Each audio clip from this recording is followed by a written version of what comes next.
আসসালামু আলাইকুম সুপ্রিয় শিক্ষার্থীবৃন্দ, আশা করি সবাই ভালো আছো। তোমাদের বহুল কাঙ্ক্ষিত বা তোমরা অনেক রিকোয়েস্ট করেছো উচ্চতর গণিত চ্যাপ্টার 3 এর উপর একটা লেকচার দিতে। অর্থাৎ চ্যাপ্টার 3 তো মূলত আমরা করে থাকি অবজেক্টিভের জন্য। আমরা যারা নবম দশম শ্রেণীর উচ্চতর গণিত করেছি, আমার মনে হয় ম্যাক্সিমাম চ্যাপ্টার 3 এর উপপাদ্যগুলো পড়ো নাই। মূলত আমাদের উদ্দেশ্য থাকে চ্যাপ্টার 3টাকে অ্যাভয়েড করে, যেহেতু জ্যামিতির আদার্স পার্টগুলো আছে সেইগুলো থেকে অ্যান্সার করার চিন্তাভাবনা থাকে, তাই জ্যামিতির পার্টগুলো বাদ দিয়ে, অর্থাৎ এই চ্যাপ্টার 3টা বাদ দিয়ে অন্যান্যগুলো তোমরা ক্র্যাক করো।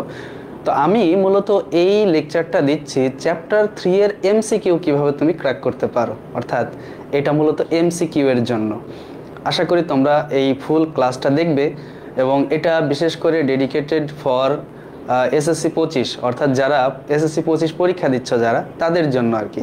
তো যাই হোক, তোমাদেরকে আমি এই লেকচারের মধ্যে বা এই লেকচারের মাধ্যমে কিছু এমসিকিউ এনশিওর করা বা এমসিকিউগুলো কীভাবে সলভ করবে সেটা শেখাবো। একই সাথে লাস্টে বলে দিব, যদি তুমি এখান থেকে সিকিউ অ্যান্সার করতে চাও তাহলে কি কি করবা বা কি কি উপপাদ্যগুলো পড়লে তুমি সিকিউটা একদম এনশিওর করতে পারবা। তো চলো কথা না বাড়িয়ে ক্লাস শুরু করি। হ্যাঁ, তো আমরা এটা ওয়ান শট হিসেবে নিচ্ছি, এটা একটু লেন্দি হবে, সবাই একটু ধৈর্য ধরে ক্লাসটা করো, আশা করি সময়টা বৃথা যাবে না। দেখো আজকের ক্লাসে থাকবে কি কি, মানে এই বেসিক বিষয়গুলো আলোচনা না করলে তুমি এই এমসিকিউগুলো বুঝবে না এবং পারবেও না। কি কি থাকবে? পরিকেন্দ্র, ভরকেন্দ্র, লম্ববিন্দু, এই 3টা টপিকস এটা চিনতে হবে বা জানতে হবে। এরপরে লম্ব অভিক্ষেপ বা অর্থোগোনাল প্রজেকশন যেটা, এইটা কি সেটা তোমাদেরকে জানতে হবে। এরপরে অ্যাপোলোনিয়াসের উপপাদ্য, মোস্ট ইম্পর্ট্যান্ট একটা থিংস, অ্যাপোলোনিয়াসের উপপাদ্য, এইটা আমরা আজকের ক্লাসে শিখব। ঠিক আছে, মানে উপপাদ্যটা শিখবো না, এর স্টেটমেন্ট এবং স্টেটমেন্ট ব্যবহার করে কিভাবে তুমি এমসিকিউগুলো করবে সেটা শিখব। এরপরে এই অ্যাপোলোনিয়াসের উপপাদ্য ব্যবহার করে ত্রিভুজের বাহু ও মধ্যমার মধ্যে সম্পর্ক স্থাপন করব এবং বিশ্বাস করো এই সম্পর্কটা যদি তুমি স্থাপন করতে পারো তাহলে তোমার জন্য অনেকগুলো অবজেক্টিভ সহজ হয়ে যাবে এবং তোমাকে ছোট্ট ছোট্ট 3টা ট্রিক্স শিখিয়ে দিব, এগুলো মনে রাখবা, কমপ্লিট হয়ে যাবে।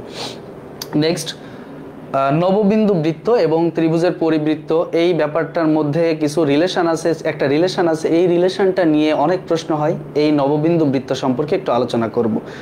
তারপরে লাস্টে কতিপয় উপপাদ্যের বিবৃতি, অর্থাৎ কিছু উপপাদ্য আছে যার স্টেটমেন্টগুলো বা সাধারণ নির্বচনগুলো তোমার জানা থাকতে হবে এবং এইগুলো জানা থাকলে তুমি অবজেক্টিভটা পারবে।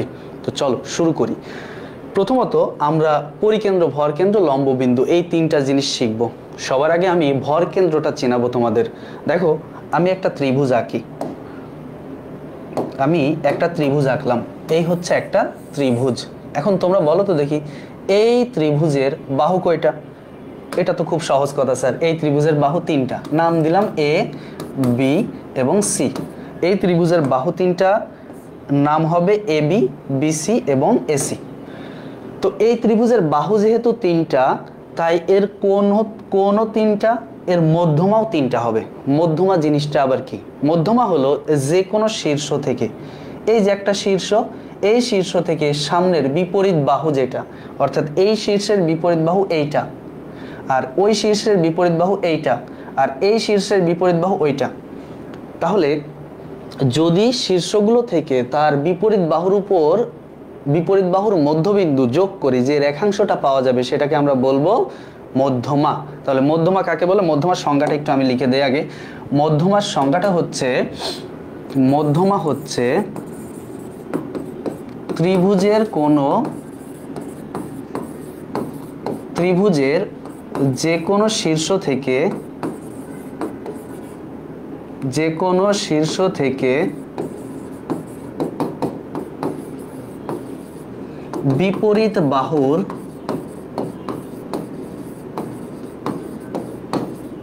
মধ্যবিন্দু সংযোজক রেখাংশকে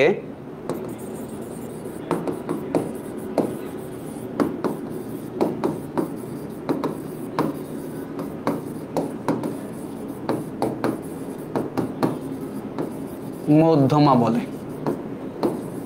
তাহলে ক্লিয়ার মধ্যমা কাকে বলে? এটা আশা করি ক্লিয়ার। তার মানে আমরা এখন 3টা মধ্যমা একটু আঁকি। তার মানে মধ্যমা 3টা কেমন হবে?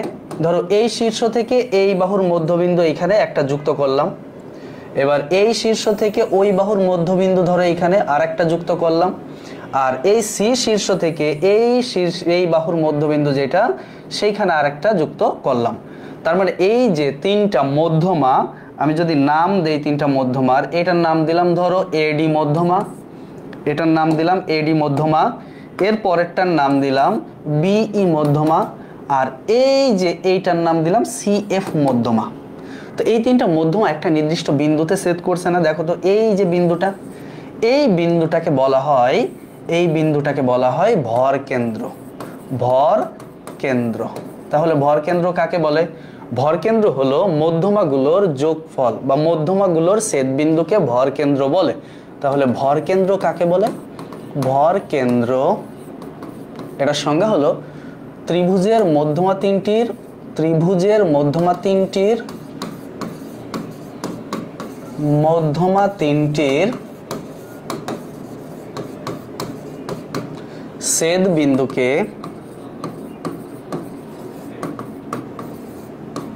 ভর কেন্দ্র বলে, ভর কেন্দ্র বলে। ক্লিয়ার? আচ্ছা, এখন এই ভর কেন্দ্রকে আমরা জেনারেলি জি দিয়ে প্রকাশ করি, জি দিয়ে।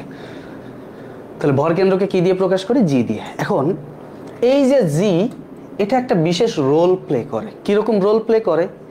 এই জি প্রত্যেকটা মধ্যমাকে একটা নির্দিষ্ট অনুপাতে ভাগ করে। কিরকম ভাবে? এই যে এই জি বিন্দু, এর উপরে একটা পার্ট আছে, নিচে আর একটা পার্ট আছে। দেখো ব্যাপারটা এরকম, এই যে উপরের পার্ট হচ্ছে এইটুকু আর নিচের পার্ট হচ্ছে এইটুকু। তো আমরা যদি মধ্যমাকে সমান 3 ভাগে ভাগ করি, মধ্যমাকে প্রত্যেকটা মধ্যমাকে সমান 3 ভাগে ভাগ করি, তো এই জি বিন্দু এমনভাবে এমনভাবে 3টা ভাগকে রাখে যেন এই পাশে থাকে 1 ভাগ আর ওই পাশে থাকে 2 ভাগ। অর্থাৎ ভর কেন্দ্র একটা মধ্যমাকে 2:1 অনুপাতে ভাগ করে। তার মানে আমরা কি বলতে পারি যে এডি হলো 2 ভাগ আর এই যে জিডি এটা হলো 1 ভাগ। সিমিলারলি এই পাশেরটার জন্য হিসাব করো, এই যে বিজি এটা হলো 2 ভাগ আর ওই জিই এটা হলো 1 ভাগ।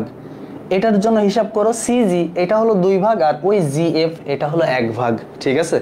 তো যাই হোক, আমরা এইটুকু বুঝলাম যে এই ভর কেন্দ্র ত্রিভুজের মধ্যমাকে 2:1 অনুপাতে বিভক্ত করে। তাহলে আমরা এই কথাটাও একটু নোট আকারে লিখে রাখি, নোট আকারে এটাও লিখে রাখি, নোট। ত্রিভুজের ভর কেন্দ্র, ত্রিভুজের ভর কেন্দ্র মধ্যমাকে 2:1 অনুপাতে, 2:1 অনুপাতে অন্তর্বিভক্ত করে বা বিভক্ত করে, 2:1 অনুপাতে বিভক্ত করে। কথা ক্লিয়ার? এই যে নোটগুলো আমি রাখলাম, এই নোটগুলো তোমার মাথায় রাখতে হবে। এটুকু মাথায় না থাকলে তুমি এগুলো বুঝতে পারবে না বা মাথায় থাকবে না, এই তুমি অবজেক্টিভগুলো সলভ করতে পারবে না যদি তোমার এই নোটগুলো মাথায় না থাকে। ঠিক আছে? আর যদি নোটগুলো মাথায় থাকে তাহলে তো তুমি ইজিলি এগুলো সব সলভ করতে পারবে, আমার বিশ্বাস তুমি পারবে। তো যাই হোক, এখন আমি এইখান থেকে কিছু অবজেক্টিভ আসে সেটার একটু ধারণা তোমাকে দিব। এই অবজেক্টিভগুলো কিভাবে করবা বা এই অবজেক্টিভটা কেমনে আসে সেটা একটু তোমরা দেখো। তাহলে এই যে 3টা নোট লিখলাম, এখান থেকে একটা জিনিস খেয়াল করো তো দেখি, আমি কি এখন লিখতে পারি যে AG is to GD equals to 2:1, মানে এজি ইস টু জিডি। তাহলে আমি লিখতে পারি AG is to GD equals to কত? 2:1। এখন একটু খেয়াল করো তো, অনুপাত মানে তো ভগ্নাংশ বা ভাগ। তাহলে এজিটা উপরে যাবে, জিডিটা কোথায় আসবে? নিচে আসবে। তার মানে AG by GD equals to কত হবে? 2/1। ঠিক আছে? এখন তুমি চাইলে যোজন করতে পারো, যোজন করতে পারো, যোজন করতে পারো কিরকম ভাবে? ধরো তুমি এই জিডিটা উপরে যোগ করবা, তাহলে কি হবে? AG plus GD by GD equals to 2 + 1/1। মানে তুমি কি করেছো? যোজন করেছো, মানে শুধু উপরেরটার সাথে নিচেরটা যোগ করেছো। ম্যাথমেটিক্স এটা করা যায়, এটা করলে কোনো সমস্যা হয় না। এখন তুমি একটু ভাবো তো দেখি, এজি প্লাস জিডি মানে কি? এজি এইটুকু আর জিডি হলো এইটুকু। ঠিক আছে? তাহলে এজি এইটুকু, জিডি এইটুকু। তার মানে যোগ করলে কি পাচ্ছি আমরা? টোটালি পাচ্ছি এডি। তার মানে উপরে পাচ্ছি এডি উপরে কি পাচ্ছি, উপরে পাচ্ছি এডি আর নিচে কি পাচ্ছি জিডি। তার মানে আমরা শেষ পর্যন্ত পাচ্ছি AD by GD equals to কত 3/1। তার মানে এইখান থেকে আমরা একটা মতামত দিতে পারি এডি ইস টু জিডি ইকুয়ালস টু 3:1। ঠিক আছে, এখন মনে করো এইখান থেকে তোমাকে বলল যে এই ত্রিভুজের জিডি এর মান হলো 3 একক, জিডি এর মান 3 একক, জিডি মানে এই ছোট পার্ট, এটার মান 3 একক। তাহলে এখন তুমি বলো তো দেখি এই এজি এর মান কত হবে, যেহেতু এটা 2 গুণ তার মানে ওটা হবে 2 × 3 মানে 6 একক হবে। এখন মনে করো তোমাকে বললো জিডি এর মান 3 একক, তাহলে তোমার এডি এর মান বের করতে বললো, মানে মধ্যমার মান বের করতে বললো। তাহলে এই অনুসারে আমরা বুঝলাম 3:1 মানে এডিটা হবে এই জিডি এর 3 গুণ। তাহলে আমরা কি বলতে পারি যে জিডি এর মান যদি 3 একক হয় এডি এর মান হবে 3 × 3 = 9 একক। তাহলে এই কনসেপ্ট ব্যবহার করে তুমি যে কোনো অবজেক্টিভ সলভ করতে পারবা, এই মধ্যমা সংক্রান্ত কোনো অবজেক্টিভ আসলে তুমি এটা সলভ করতে পারবা। ঠিক আছে, তাহলে কনসেপ্টটা শুধু এইভাবে মনে রাখবা, এটা হলো 1 ভাগ আর উপরেরটা হলো 2 ভাগ। আর আবার চিন্তা করি এটা যদি হয় 1 ভাগ উপরেরটা 2 ভাগ, তার মানে এটা যদি 1 ভাগ হয় পুরোটা হবে 3 ভাগ। ঠিক আছে, তাহলে তোমার যে পার্ট বের করতে বলে সেই পার্টটুকু তুমি নিবা। এখন যদি তোমার এডি এর মান দেওয়া থাকে, যদি এডি এর মান দেওয়া থাকে মানে ফুলটা দেওয়া আছে, তাহলে এখন তোমাকে বের করতে হবে এজি এর মান। তাহলে বলো তো দেখি এজি ফুলটার কত অংশ, 3 ভাগের 2 ভাগ না, 3 ভাগের 2 ভাগ হলো এজি। তার মানে ফুল মানের সাথে ধরো এই এডি এর মান দেওয়া ছিল 10 একক বা 10 সেন্টিমিটার, তাহলে 10 এর সাথে তুমি গুণ করবা কাকে, 10 এর সাথে গুণ করবা এই যে 2/3 কে, কারণ 3 ভাগের 2 ভাগ হলো এই এজি। ঠিক আছে, তার মানে এই কনসেপ্ট ব্যবহার করে তুমি যে কোনো মুহূর্তে যে কোনো মধ্যমার যে কোনো পার্টের মান বের করতে পারবা। খালি এটুকু মনে রাখবা যে এটা 1 ভাগ উপরেরটা 2 ভাগ, এটা 1 ভাগ ফুলটা 3 ভাগ, এই ফুলটা 3 ভাগ আর এই যে এইটুকু মানে এজি 3 ভাগের 2 ভাগ। ঠিক আছে, ওকে চলো আমাদের এই ভরকেন্দ্র রিলেটেড টপিকসটা ক্লিয়ার। ঠিক আছে, চলো এখন চলে যাই পরিকেন্দ্র। পরিকেন্দ্রটা কি, আমি আরেকটা ত্রিভুজ আঁকি, ভালো করে খেয়াল করো ব্যাপারটা। এই হচ্ছে আমার নতুন ত্রিভুজ। তাহলে এই ত্রিভুজের বাহুগুলোর, আচ্ছা আমি ত্রিভুজটা একটু অন্য ওয়েতে নেই, হ্যাঁ এরকম ভাবে নেই। এই ত্রিভুজের বাহুগুলোর যে সমদ্বিখণ্ডক মানে লম্ব সমদ্বিখণ্ডক যে বিন্দুতে ছেদ করে, বাহুগুলোর লম্ব সমদ্বিখণ্ডক যে বিন্দুতে ছেদ করে তাকে বলা হয় পরিকেন্দ্র। তার মানে আমি কথাটা আগে লিখে রাখি, পরিকেন্দ্রের সংজ্ঞাটা আগে লিখে রাখি। তাহলে পরিকেন্দ্র কি হবে, পরিকেন্দ্র হচ্ছে ত্রিভুজের বাহুগুলোর বা বাহু তিনটির লম্ব সমদ্বিখণ্ডকের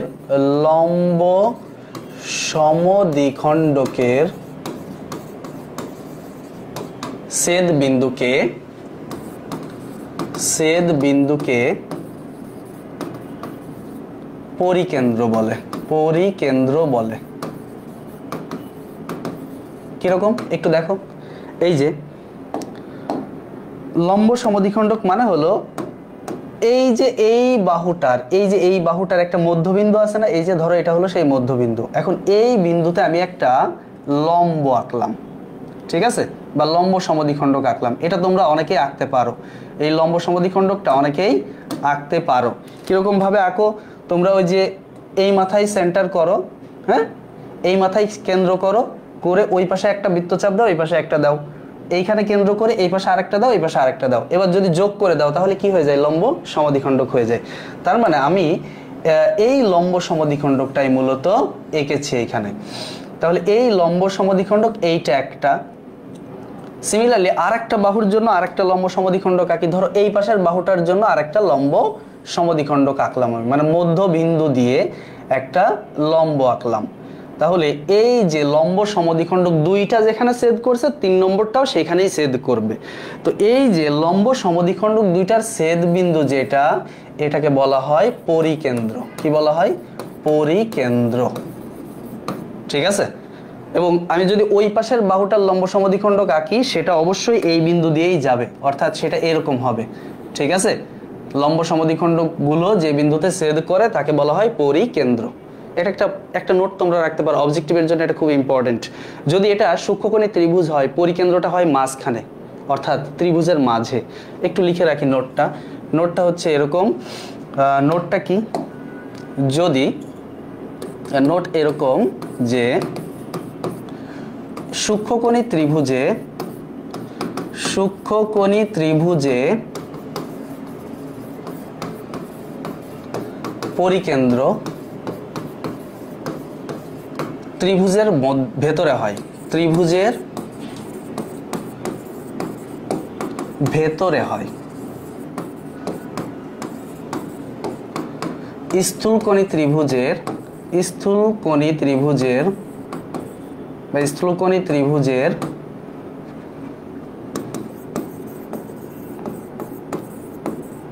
পরিকেন্দ্র ত্রিভুজের বাইরে হয়, ঠিক আছে। আর এবং সমকোণী ত্রিভুজের পরিকেন্দ্র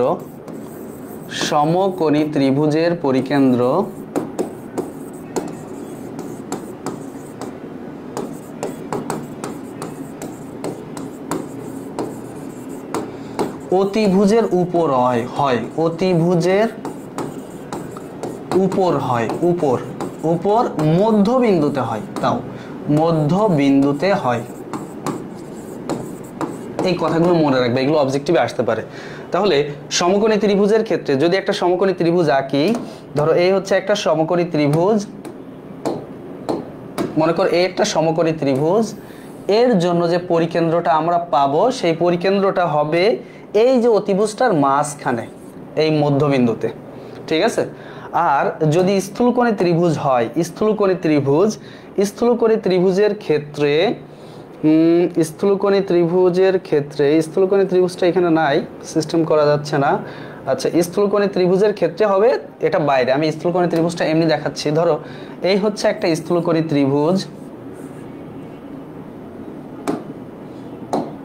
এই মনে করো একটা স্থূলকোণী ত্রিভুজ, এই হচ্ছে স্থূলকোণী ত্রিভুজ। এই ত্রিভুজের যদি পরিকেন্দ্র আঁকতে হয় তাহলে নিশ্চিতভাবে এটা বাইরে কোনো জায়গায় হবে, ত্রিভুজের বাইরে কোথাও পরিকেন্দ্র হবে। তাহলে ভরকেন্দ্র এবং পরিকেন্দ্র ক্লিয়ার। ওকে, এবার আসি লম্ববিন্দু। লম্ববিন্দুটা কি? লম্ববিন্দুর সংজ্ঞাটা যদি আগে দেই, লম্ববিন্দু হচ্ছে, আচ্ছা লম্ববিন্দু দেখো, লম্ববিন্দু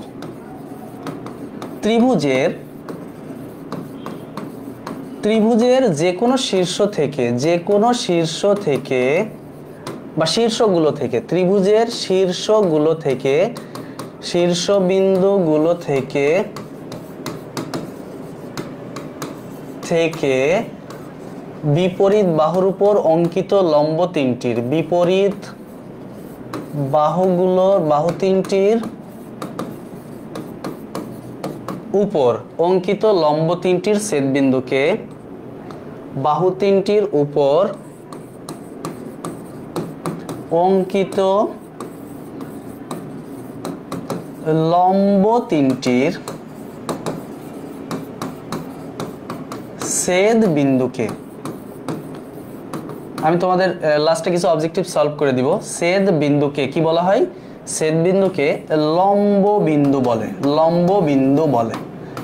একটু বেসিকগুলো কষ্ট করে নাও, বেসিকগুলো যদি বুঝো তাহলে তুমি দেখবা ওইখানে অবজেক্টিভ সলভ করতে কোনো টেনশন নাই। লম্ববিন্দু বলে, তার মানে ব্যাপারটা এরকম, যদি আমরা একটা ত্রিভুজ আঁকি, ধরো এই হচ্ছে আমাদের ত্রিভুজ, এই হচ্ছে ত্রিভুজ। আমি যদি ত্রিভুজটা একটু বড় নেই, এরকম নেই, তাহলে ঘটনাটা এরকম হবে। ধরো আমি এই মাথা থেকে এইটার উপর একটা লম্ব আঁকলাম, ধরো এটা হলো সেই লম্ব, আর এইখান থেকে ওই মাথার উপর আর একটা লম্ব আঁকলাম, এই যে, আর এই মাথা থেকে এর উপর আর একটা লম্ব আঁকলাম। তিনটা লম্ব যে বিন্দুতে ছেদ করলো সেটার নাম হলো লম্ব বিন্দু। ঠিক আছে, অর্থ সেন্টার। ওকে, বা লম্ব বিন্দু। তার মানে লম্বগুলোর ছেদ বিন্দু হলো লম্ব বিন্দু, মধ্যমাগুলোর ছেদবিন্দু হলো ভরকেন্দ্র, আর বাহুগুলোর সমদ্বিখণ্ডকগুলোর ছেদবিন্দু হলো পরিকেন্দ্র। ওকে, ঠিক আছে। তার মানে আমি যদি একই ফিগারের মধ্যে পরিকেন্দ্র, ভরকেন্দ্র, লম্ববিন্দু দেখাতে চাই তাহলে ব্যাপারটা এরকম হবে। এই হলো লম্ববিন্দু। এবার এখান থেকে মধ্যমাগুলো যদি আমি আঁকি, দুইটা যেখানে ছেদ করবে বড়েরটাও সেখানেই ছেদ করবে। ধর এই হচ্ছে মধ্যমা, মধ্যমা তিনটা ছেদ করবে এইখানে, তার মানে এটা হলো জি ভরকেন্দ্র। আর এই হলো পরিকেন্দ্র, ধরো এই হচ্ছে পরিকেন্দ্র। এটা এই যে পরিকেন্দ্র, ভরকেন্দ্র, লম্ববিন্দু, এই তিনটা একেবারে একই সরল রেখা অবস্থান করে, একই সরল রেখায় অবস্থান করে। পরিকেন্দ্র, ভরকেন্দ্র এবং লম্ববিন্দু তিনটা একই সরল রেখায় অবস্থান করে। আমি এই ফিগারটা দেখাচ্ছি জাস্ট শো করানোর জন্য, মানে এটা তোমার মাথায় রাখতে হবে, জাস্ট এটা তোমার ফিগারটা দেখে মনে রাখতে পারবে না। একই ফিগারের মধ্যে তিনটা দেখাতে গেলে একটু টাফ টাইম, মানে লং টাইম লাগবে। আমি চাচ্ছি না তোমার পরীক্ষার আগে এত সময় নষ্ট করতে, ঠিক আছে। তুমি জাস্ট এইটুকু মাথায় রাখো যে ত্রিভুজের পরিকেন্দ্র, ভরকেন্দ্র, লম্ববিন্দু একই সরল রেখায় অবস্থিত। এখান থেকে একটা প্রশ্ন হয়, আচ্ছা আমি এটা নোট আকারে একটু লিখে দেই। নোটটা কি লিখবা, যে ত্রিভুজের পরিকেন্দ্র, ভরকেন্দ্র, লম্ববিন্দু সমরেখ। ত্রিভুজের পরিকেন্দ্র, ভরকেন্দ্র এবং লম্ববিন্দু সমরেখ। সমরেখ মানে কি, একই সরল রেখায় অবস্থিত। সমরেখ অর্থাৎ একই সরল রেখায় অবস্থিত। এখান থেকে একটা প্রশ্ন হয়, প্রশ্নটা হচ্ছে এরকম, প্রশ্নটা এরকম যে ত্রিভুজের পরিকেন্দ্র, ভরকেন্দ্র এবং লম্ববিন্দু দ্বারা গঠিত ত্রিভুজের ক্ষেত্রফল কত? ত্রিভুজের পরিকেন্দ্র, ভরকেন্দ্র এবং লম্ববিন্দু দ্বারা গঠিত ত্রিভুজের ক্ষেত্রফল কত? এই হচ্ছে প্রশ্ন। এখন বলো তো দেখি, তিনটা যেহেতু একই সরল রেখায় অবস্থিত, তার মানে এর দ্বারা কি কোনো ত্রিভুজ গঠন করা যাবে? যাবে না। তার মানে যেহেতু ত্রিভুজ গঠন করা যাচ্ছে না, তার মানে এর ক্ষেত্রফল হবে 0, অর্থাৎ এটার উত্তর হবে 0। উত্তরটা কি হবে? উত্তর হলো 0। কথা ক্লিয়ার? তার মানে ত্রিভুজের পরিকেন্দ্র, ভরকেন্দ্র এবং লম্ববিন্দু দ্বারা গঠিত ত্রিভুজের ক্ষেত্রফল কি হবে? 0 হবে। ঠিক আছে, আমি যদি এই ফিগারটা ক্লিয়ার করে আঁকতে যেতাম সময় লাগতো, আমি চাচ্ছি না সময় নষ্ট করতে। খালি তুমি এটুকু বুঝো, আগে তিনটা জিনিস যে বুঝাইছি সেই তিনটাকে যদি একই ফিগারের মধ্যে ঢুকাতাম, তাহলে যে তিনটা বিন্দু তৈরি হতো, পরিকেন্দ্র, ভরকেন্দ্র, লম্ববিন্দু, তিনটা একই সরল রেখায় থাকতো। ঠিক আছে, এটা তোমাদের বইয়ের একটা উপপাদ্য। ওকে, চলো এরপরের টপিকসে চলে যাই। পরিকেন্দ্র, ভরকেন্দ্র, লম্ববিন্দুর মধ্যে রিলেশনটা আমরা বুঝে গেছি, এরা তিনটা সমরেখ হয় এবং অ্যাজ এ রেজাল্ট এদের দ্বারা গঠিত ত্রিভুজের ক্ষেত্রফল হয় 0 বর্গ একক বা 0। ওকে, এখন আমরা আমাদের নেক্সট টপিকসে চলে যাই। লম্ব অভিক্ষেপ বা অর্থোগোনাল প্রজেকশন কি? আশা করি আগেরটুকু বুঝেছ। এখন অর্থোগোনাল প্রজেকশন বা লম্ব অভিক্ষেপটা খুব শর্টকাটে আমি একটু বোঝাতে চাই, খুব সহজে বোঝাতে চাই। লম্ব অভিক্ষেপ মানে হচ্ছে, ধরো এই একটা ত্রিভুজ, আমি একটা ত্রিভুজ আঁকলাম। ধরো এই হচ্ছে একটা ত্রিভুজ আঁকলাম। এটা কি একটা সমকোণী ত্রিভুজ না? এটা একটা সমকোণী ত্রিভুজ। এখন আমি যদি এই ত্রিভুজটার নাম দেই এ বি সি, এখন আমাকে যদি বলা হয় এই এসি রেখার, এই যে এসি রেখার লম্ব অভিক্ষেপ কত, এসি রেখার লম্ব অভিক্ষেপ কত, তার মানে এটার অর্থ হচ্ছে এই এসি এর গোড়া যেখানে আছে সেইখান থেকে লম্বের গোড়া পর্যন্ত যে দূরত্ব, এটা হলো লম্ব অভিক্ষেপের মান। কথা কি বুঝছো?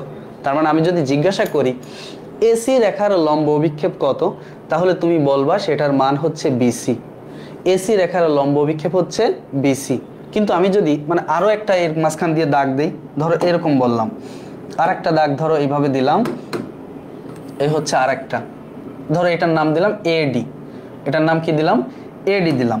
এবার আমি তোমাকে জিজ্ঞাসা করলাম যে এডি রেখার লম্ব অভিক্ষেপ কি হবে, তাহলে এডি রেখার লম্ব অভিক্ষেপ হবে এইটুকু, অর্থাৎ বিডি। এটা হলো এডি রেখার লম্ব অভিক্ষেপ।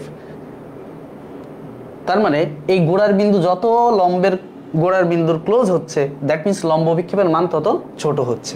এখন বলো তো দেখি, আমি যদি জিজ্ঞাসা করি যে এবি রেখার লম্ব বিক্ষেপ কত, এবি নিজেই তো লম্ব, তার মানে লম্বের লম্ব বিক্ষেপ সবসময় শূন্য, মানে গোড়ার বিন্দু, শুধু এই বি বিন্দু। যদি জিজ্ঞাসা করা হয় যে এবি রেখার লম্ব বিক্ষেপ কত, হবে শূন্য অথবা বি বিন্দু। ক্লিয়ার? তার মানে আমরা কথাগুলো যদি লিখতে চাই তাহলে এসি রেখার লম্ব বিক্ষেপ, এসি এর লম্ব বিক্ষেপ কি হবে, এসি এর লম্ব অভিক্ষেপ হবে, এসি এর লম্ব অভিক্ষেপ হবে বিসি। তারপর এডি এর লম্ব অভিক্ষেপ কি হবে, এডি এর লম্ব অভিক্ষেপ হবে বিডি। এবার যদি এবি এর লম্ব অভিক্ষেপ জিজ্ঞাসা করি, এবি এর লম্ব অভিক্ষেপ হবে বি বিন্দু, বি বিন্দু বা শূন্য। ক্লিয়ার? লম্বের লম্ব অভিক্ষেপ শূন্য, লম্বের লম্ব অভিক্ষেপটা কি হয়, শূন্য। এখন যদি আমি জিজ্ঞাসা করি কোন রেখার, ভূমির সমান্তরাল কোন রেখার লম্ব বিক্ষেপটা কি হবে, ধরো এই হচ্ছে ভূমি, এই বিসিটা হলো ভূমি, আমি আরেকটা দাগ দিলাম ধরো এই বরাবর, ঠিক আছে, এই বরাবর একটা দাগ দিলাম। এই বরাবর দাগ দেওয়ার পরে আমি এইখান থেকে আরেকটা দাগ নিচে বরাবর দিব, ঠিক আছে, ধর এইখান থেকে আরেকটা দাগ এই বরাবর দিলাম। ওকে, এখন যদি আমি তোমাদেরকে জিজ্ঞাসা করি যে এটার নাম ধরো এপি দিলাম, আমি যদি জিজ্ঞাসা করি এটা এপি আর এটা দিলাম বি কিউ, এখন যদি আমি জিজ্ঞাসা করি এপি এর লম্ব বিক্ষেপ কত, এপি এর লম্ব বিক্ষেপ, তার মানে এপি এটা একটা ভূমির সমান্তরাল রেখা, তার লম্ব বিক্ষেপ এই ভূমি বরাবর যতটুকু সাইজের মান আছে সেটা, ধরো এপি এর সাইজের ভূমি বরাবর মান আছে বি কিউ, তার মানে এপি এর লম্ব বিক্ষেপ হবে বি কিউ, এপি এর লম্ব বিক্ষেপটা কি হবে, বি কিউ। বোঝা গেছে? তার মানে ভূমির সমান্তরাল রেখাংশের লম্ব বিক্ষেপ ভূমিতে তার সমান যে রেখাংশটা আছে সেটা, ভূমির সমান্তরাল রেখার লম্ব বিক্ষেপ ভূমিতে তার সমান পরিমাণে যেই অংশটুকু আছে সেটা, এই অংশটুকু হচ্ছে এই যে বি কিউ। তাহলে এপি এর লম্ব বিক্ষেপ কি হবে, বি কিউ। তার মানে আমি যদি এখন লিখে দেই এপি এর লম্ব বিক্ষেপ কি হবে, এপি এর লম্ব বিক্ষেপ হবে বি কিউ। ঠিক আছে, আশা করি ডান, ক্লিয়ার। লম্ব বিক্ষেপের ব্যাপারটা ক্লিয়ার। তার মানে আমরা এখান থেকে তিনটা জিনিস বুঝলাম। একটা হলো নর্মালি বাঁকা রেখার লম্ব বিক্ষেপ, ওই রেখাটার গোড়া থেকে লম্ব পর্যন্ত দূরত্ব। এরপরে বুঝলাম সোজা লম্ব রেখার লম্ব বিক্ষেপ হচ্ছে তার নিচের বিন্দু, মানে একেবারে জিরো। আর যদি হয় ভূমির সমান্তরাল কোনো রেখাংশ তার লম্ব বিক্ষেপ, তাহলে সেই ক্ষেত্রে ওই অংশটুকুর সমান অংশ ভূমিতে যা আছে সেটা হবে লম্ব বিক্ষেপ। ডান, ওকে। লম্ব বিক্ষেপের কনসেপ্ট ক্লিয়ার আশা করি। লম্ব বিক্ষেপ যদি বুঝি, এইবার চলে আসি অ্যাপোলোনিয়াসের উপপাদ্য বুঝতে। অ্যাপোলোনিয়াসের উপপাদ্যটা জাস্ট আমরা একটু স্টেটমেন্টটা বুঝবো এবং এইটা ব্যবহার করে আমরা কাজ করব। কি কাজ করব? এটা ব্যবহার করে বাহু আর মধ্যমার মধ্যে সম্পর্ক স্থাপন করব। তাহলে এই ধরো একটা ত্রিভুজ, আমি এই ত্রিভুজটা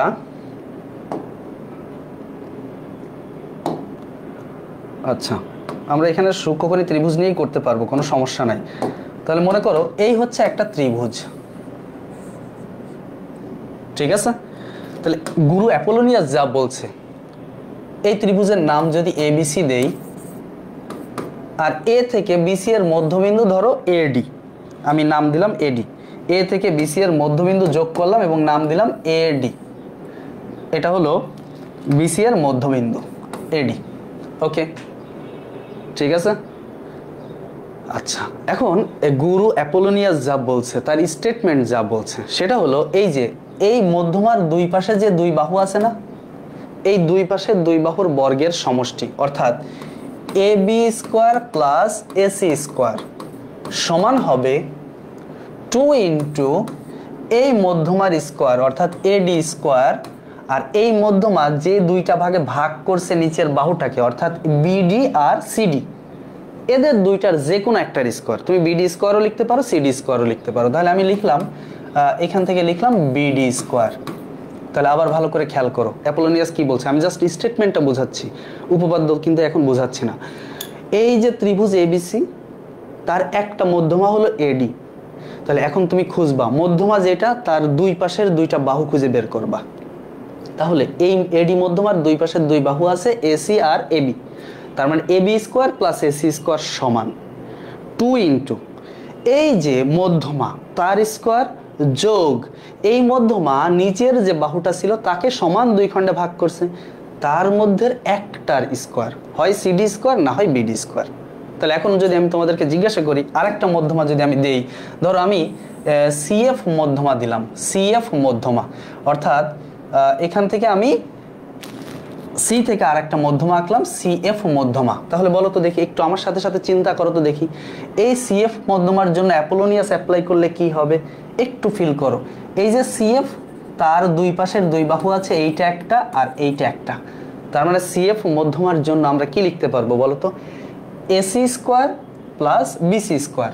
তার মানে AC square plus BC square অর্থাৎ সিএফ এর দুই পাশের দুই বাহুর স্কোয়ার সমান 2 দিব, এরপরে সিএফ এর স্কোয়ার দিব মানে মধ্যমাটার স্কোয়ার, সিএফ স্কোয়ার যোগ এই সিএফটা এ বি কে সমান দুই খণ্ডে ভাগ করছে, সেটা একটা এফ আর একটা বিএফ। এখন যার বিএফ পছন্দ সে বিএফ নিবা, আর যার বিএফ পছন্দ না, ভালো মানুষ, সে এএফ নিবা। ঠিক আছে, তার মানে আমি এএফ নিলাম, এএফ স্কোয়ার। ঠিক আছে, ওকে, কোনো সমস্যা নাই। এখন যদি আরেকটা মধ্যমা আমি নেই, ধরো আরেকটা মধ্যমা আমি এটা নিলাম, এটার নাম ধরো দিলাম বিই মধ্যমা। তাহলে বিই মধ্যমার জন্য আমরা ঘটনাটা কি ঘটাতে পারি বলো তো দেখি, যদি আমরা বিই মধ্যমা নেই তার জন্য আমরা কি লিখতে পারি, বিই মধ্যমার জন্য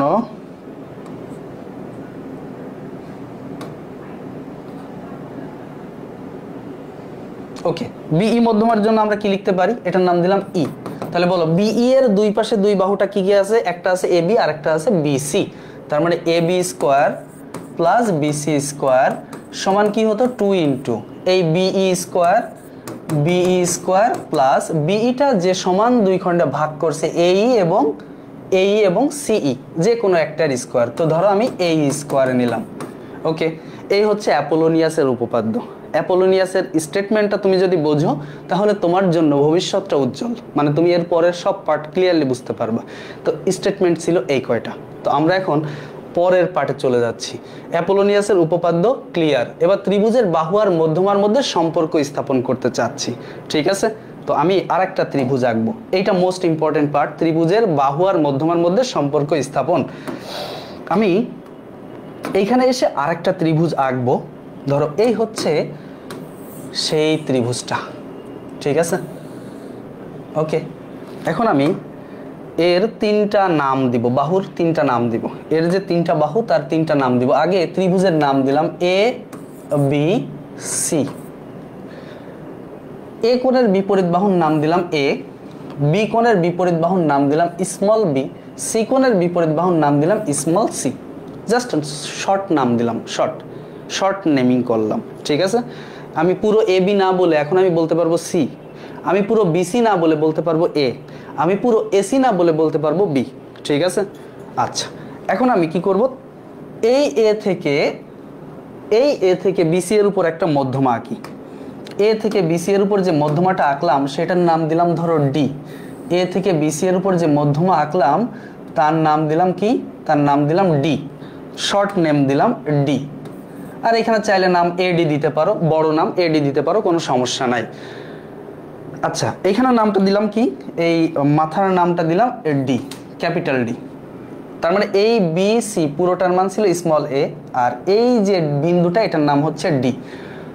এখন বলো তো এইখানে যদি অ্যাপোলোনিয়াস অ্যাপ্লাই করি তাহলে আমরা কি লিখতে পারি, এডিটা মধ্যমা, তাহলে এডি মধ্যমার জন্য এই এডি বা ডি মধ্যমার জন্য ডি এর দুই পাশের দুইটা বাহু আছে, ডি এর দুই পাশের দুইটা বাহু আছে না, যে দুই পাশে দুইটা বাহু আছে, একটা হচ্ছে এবি আর একটা হলো এসি, অর্থাৎ একটা সি আর একটা বি। তাহলে এখন অ্যাপোলোনিয়াসটা যদি অ্যাপ্লাই করি তাহলে কি হবে বলো তো, C square plus B square সমান 2 ইন্টু এই মধ্যমাটার নাম হচ্ছে ডি, তার মানে ডি স্কোয়ার, আর এই মধ্যমার সমান যে দুইটা অংশে ভাগ করেছে, একটা হচ্ছে বিডি আর একটা হলো সিডি। তাহলে আমি এখন বিডি মানে কি বলতে পারি বলো তো দেখি, বিডি মানে হলো a/2, যেহেতু এই পুরো বাহুটা ছিল এ, এই পুরো বাহুটা কি ছিল এ, তাহলে বিডিটা হবে a/2 আর সিডিটা হবে কি a/2, দুইটাই হবে a/2। ওকে, তো আমি যে কোনো একটা পার্ট নিব, আমি যদি বিডি নেই তাহলে a/2 এর স্কোয়ার, সিডি নিলেও a/2 এর স্কোয়ার। তাহলে আমরা এখন এখানে কি লিখবো, a/2 স্কোয়ার, a/2 তার স্কোয়ার। দেখো আমি পুরো নাম না দিয়ে শর্ট নাম দিলাম। ঠিক আছে, ওকে, আচ্ছা এবার আমি যদি আর একটা মধ্যমা নেই, এই হচ্ছে আর একটা মধ্যমা। ওকে, এটা হলো আর একটা মধ্যমা, এটার নাম আমি দিলাম, এটার নাম দিলাম বিই, বিই মধ্যমা। তাহলে এটা হলো ই বিন্দু, আর এটার নাম দিলাম ই মধ্যমা, শর্ট নেম দিলাম ই। তাহলে বলো তো এইখানে অ্যাপোলোনিয়াস অ্যাপ্লাই করলে কি হবে বলো তো? ই মধ্যমার দুই পাশের দুই বাহু কি কি? একটা এ আর একটা সি। তাহলে এ স্কোয়ার প্লাস সি স্কোয়ার সমান কি হবে? 2 ইন্টু মধ্যমাটা হলো ই, তার স্কোয়ার প্লাস, এবার ই যে দুই পাশ দুই ভাগে ভাগ করছে, একটা b/2 হবে আর একটা b/2 হবে, তার মানে b/2 তার স্কোয়ার। ওকে, এবার আর একটা মধ্যমা আঁকি, সিএফ, সিএফ মধ্যমাটা আঁকি।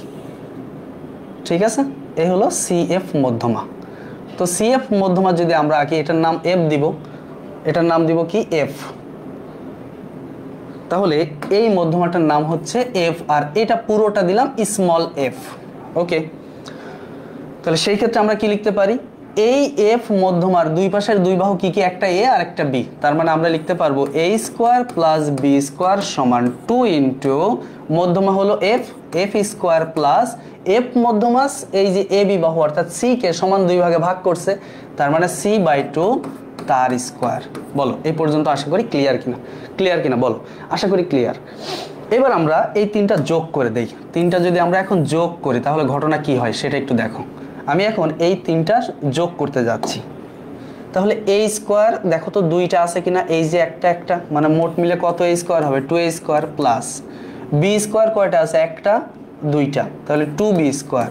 সি স্কোয়ার কয়টা আছে? এইখানে একটা এখানে একটা, 2c স্কোয়ার সমান, এখানে সব যোগ করব। তো একটু টেকনিক্যালি যোগ করি, এই সবগুলো 2 থেকে একটা 2 কমন নেওয়া যাবে, মানে আমি সবার আগে একটা 2 লিখলাম, কোনো সমস্যা নাই। এবার D square plus E square plus F square এই কটাকে একসাথে লিখি, D square plus E square plus F square এই কটাকে একসাথে লিখলাম। এবার বলো বাকি থাকলো কে কে? বাকি থাকলো এই যে a/2 তার স্কোয়ার, b/2 তার স্কোয়ার, c/2 তার স্কোয়ার। এখন আমরা একটু টেকনিক্যালি কাজ করি। a/2 তার স্কোয়ার মানে কি? আমি একবারে যোগ দিয়ে লিখবো সেগুলো। a/2 স্কোয়ার মানে a square by 4, b/2 square মানে b square by 4, c/2 square মানে c স্কোয়ার বাই 4। বলো বুঝতে কোনো সমস্যা? আশা করি কোনো সমস্যা নাই। ওকে, এবার সেকেন্ড ব্র্যাকেটটা ক্লোজ করে দেই।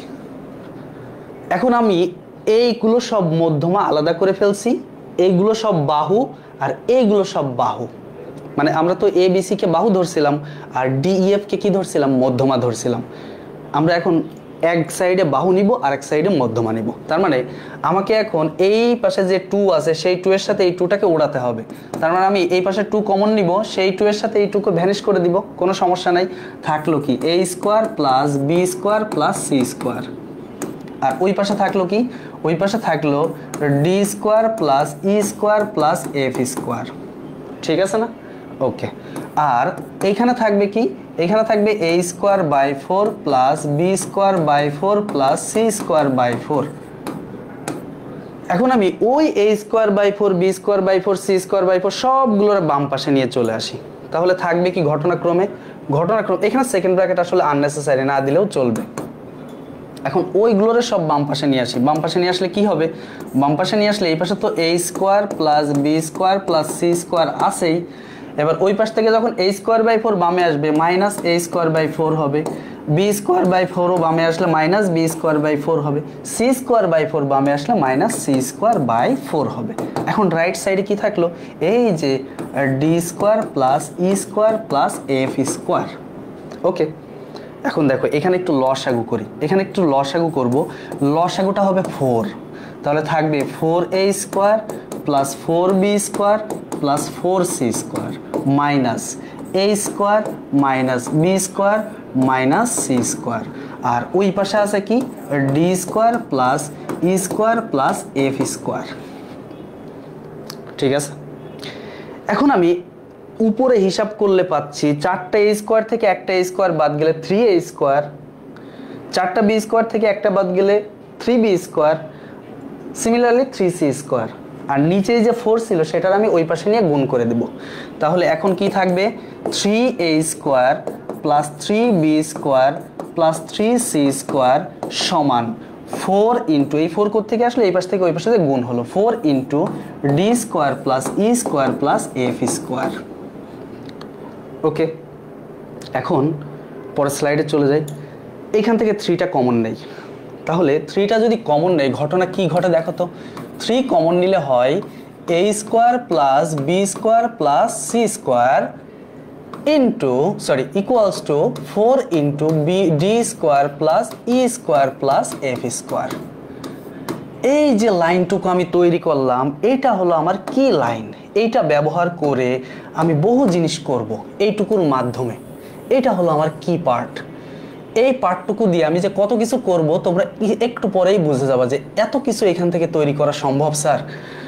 এই যে জিনিসটা না, এইটা হলো ত্রিভুজের বাহু আর মধ্যমার মধ্যে সম্পর্ক। আমার সাথে 3বার বলে এটা একটু মুখস্থ করে ফেলো। তোমার ধরো কিচ্ছু মনে নাই, আগে যা করছি কোনো কিছুই দরকার নাই, খালি এই লাইনটা মনে রাখো। এই লাইনটা মনে রাখার শর্ট টেকনিক হলো, এটার কি কথাটা কি, বাংলা খাঁটি বাংলা যেটা খাঁটি বাংলা, খাঁটি বাংলাটা হলো, খাঁটি বাংলা হলো এরকম যে বাহুগুলোর বর্গের সমষ্টির 3 গুণ, বাহুগুলোর বর্গের সমষ্টির 3 গুণ, বাহুগুলোর বর্গের সমষ্টির কয় গুণ 3 গুণ, মধ্যমাগুলোর বর্গের সমষ্টির 4 গুণের সমান। মধ্যমাগুলোর বর্গের সমষ্টির 4 গুণের সমান, বর্গের সমষ্টির 4 গুণের সমান। এই খাঁটি বাংলাটা মনে রাখবা, 4 গুণের সমান। ওকে, এই খাঁটি কথাটা যদি মনে থাকে, এইটুকু যদি মনে থাকে তাহলে তুমি অনেক কিছু করতে পারবা। এটা একটা নর্মাল ত্রিভুজের জন্য আমি নিয়েছিলাম, সাধারণ ত্রিভুজের জন্য নিয়েছিলাম, অ্যাজ ইউজুয়াল ত্রিভুজের জন্য নিয়েছিলাম, যেখানে 3টা বাহু আলাদা আলাদা মাপের, 3টা মধ্যমাও আলাদা আলাদা মাপের। তাহলে সেই ক্ষেত্রে বাহু 3টার বর্গের যোগফল, বাহু 3টার বর্গের যোগফলের 3 গুণ, মধ্যমা 3টার বর্গের যোগফলের 4 গুণের সমান। এখন যদি এটা বিশেষ কেস, বিশেষ কেসগুলো একটু খেয়াল করো, বিশেষ কেস। তাহলে বিশেষ কেসটা কিরকম, যদি ত্রিভুজটা সমকোণী ত্রিভুজ হয়, সমকোণী ত্রিভুজ হয়, সমকোণী ত্রিভুজ হলে একটু খেয়াল করো, সমকোণী ত্রিভুজ হলে কি ঘটবে। আচ্ছা, সমকোণী ত্রিভুজের ছোট 2টা বাহুর স্কোয়ার বড় বাহুটার স্কোয়ারের বা অতিভুজের স্কোয়ারের যোগফলের সমান হয় না, তাই তো? তার মানে আমি যদি একটা সমকোণী ত্রিভুজের কথা চিন্তা করি, এই সমকোণী ত্রিভুজের ক্ষেত্রে ধর এই হচ্ছে সমকোণী ত্রিভুজ, আমি যদি এখন নাম দেই সমকোণী ত্রিভুজের, এটা হলো সি, এটা হলো এ আর এটা হলো বি, ঠিক আছে? তাহলে বলো তো এই সমকোণী ত্রিভুজের ক্ষেত্রে পিথাগোরাস অনুযায়ী কি লিখতে পারি, সি স্কোয়ার সমান এ স্কোয়ার প্লাস বি স্কোয়ার লেখা যায়, অবশ্যই লেখা যায়। এখন তার মানে এ স্কোয়ার প্লাস বি স্কোয়ারকে রিপ্লেস করতে পারে কে, সি স্কোয়ার। এইখানে যদি আমি এখন এ স্কোয়ার প্লাস বি স্কোয়ারের পরিবর্তে সি স্কোয়ার লিখে দিই, কোনো সমস্যা আছে? কারোর বাপের কোনো সমস্যা, কোনো ক্ষতি আছে? আমি অন্যায় কিছু করছি না? তার মানে আমি এখন লিখতে পারি কি, 3 ইন্টু এই A square plus B square পুরোটার পরিবর্তে লিখবো C square plus C square, এই যে এই সি স্কোয়ার সমান কি হবে, 4 into D square plus E square plus F square. ভালো করে খেয়াল করো, কিন্তু এখান থেকে অনেক কিছু তৈরি হবে। আচ্ছা, এখন সি স্কোয়ার আর সি স্কোয়ার মিলে কি সি স্কোয়ার হবে, 2c স্কোয়ার। তাহলে 3 ইন্টু 2c স্কোয়ার সমান 4 into D square plus E square plus F square. ওকে, এখন দেখো তো এই 2 দিয়ে এই 4কে কেটে দেওয়া যাবে হালকা করে, তার মানে দাঁড়ালো কি, সুতরাং 3c স্কোয়ার সমান 4কে 2 দিয়ে ভাগ করলে 2, 2 into D square plus E square plus F square. তাহলে এটা যদি সমকোণী ত্রিভুজ হয় তার ক্ষেত্রে অতিভুজের বর্গের 3 গুণ, অতিভুজের বর্গের 3 গুণ, মধ্যমা 3টার বর্গের সমষ্টির 2 গুণের সমান। এটা হলো খাঁটি বাংলা। এটা মনে রাখলে খাঁটি বাংলাটা এমনি মনে থাকে, ওটা এইটা থেকেই আসছে। তাহলে কথাটা কিরকম, যে সমকোণী ত্রিভুজের ক্ষেত্রে অতিভুজের বর্গের 3 গুণ, মধ্যমা 3টার বর্গের সমষ্টির 2 গুণের সমান। ওকে, এটা একটা বিশেষ কেস। এটাকে আমি একটু ঘরের মধ্যে ভালোবাসার ঘরে আবদ্ধ করে দিই, ঠিক আছে? এই হচ্ছে ভালোবাসার ঘর। এটা কোন কেজে? এটা হলো সমকোণী ত্রিভুজের কেজে। সমকোণী ত্রিভুজের ক্ষেত্রে অতিভুজের স্কোয়ারের 3 গুণ মধ্যমা 3টার বর্গের সমষ্টির 2 গুণের সমান। চলো এইবার আসি, যদি আরেকটা কেস আমরা দেখি, সেটা হলো সমবাহু ত্রিভুজের ক্ষেত্রে। সমবাহু ত্রিভুজের ক্ষেত্রে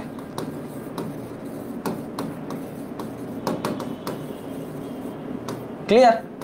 সমবাহু ত্রিভুজের ক্ষেত্রে আমি একটা সমবাহু ত্রিভুজ দেখাই। দেখো, যদি এটা সমবাহু ত্রিভুজ হয়, তার মানে তার 3টা বাহু সমান এবং 3টা মধ্যমাও সমান, ঠিক আছে?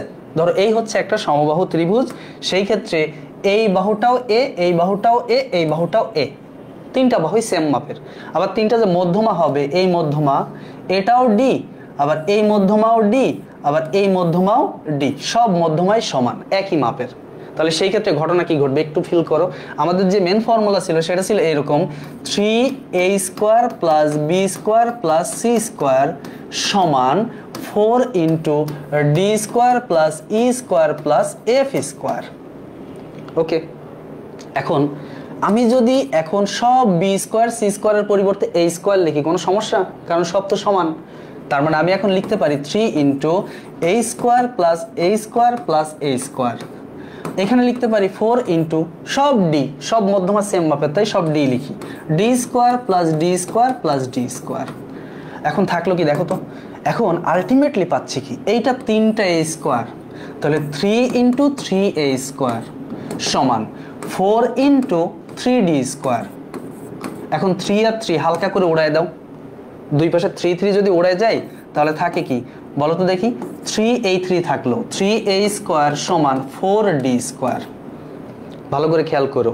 তাহলে সমকোণী ত্রিভুজ, সমবাহু ত্রিভুজের ক্ষেত্রে, সমবাহু ত্রিভুজের ক্ষেত্রে গুরুত্বপূর্ণ ব্যাপারটা হলো এরকম যে বাহুর বর্গের 3 গুণ, বাহুর বর্গের 3 গুণ মধ্যমার বর্গের 4 গুণের সমান।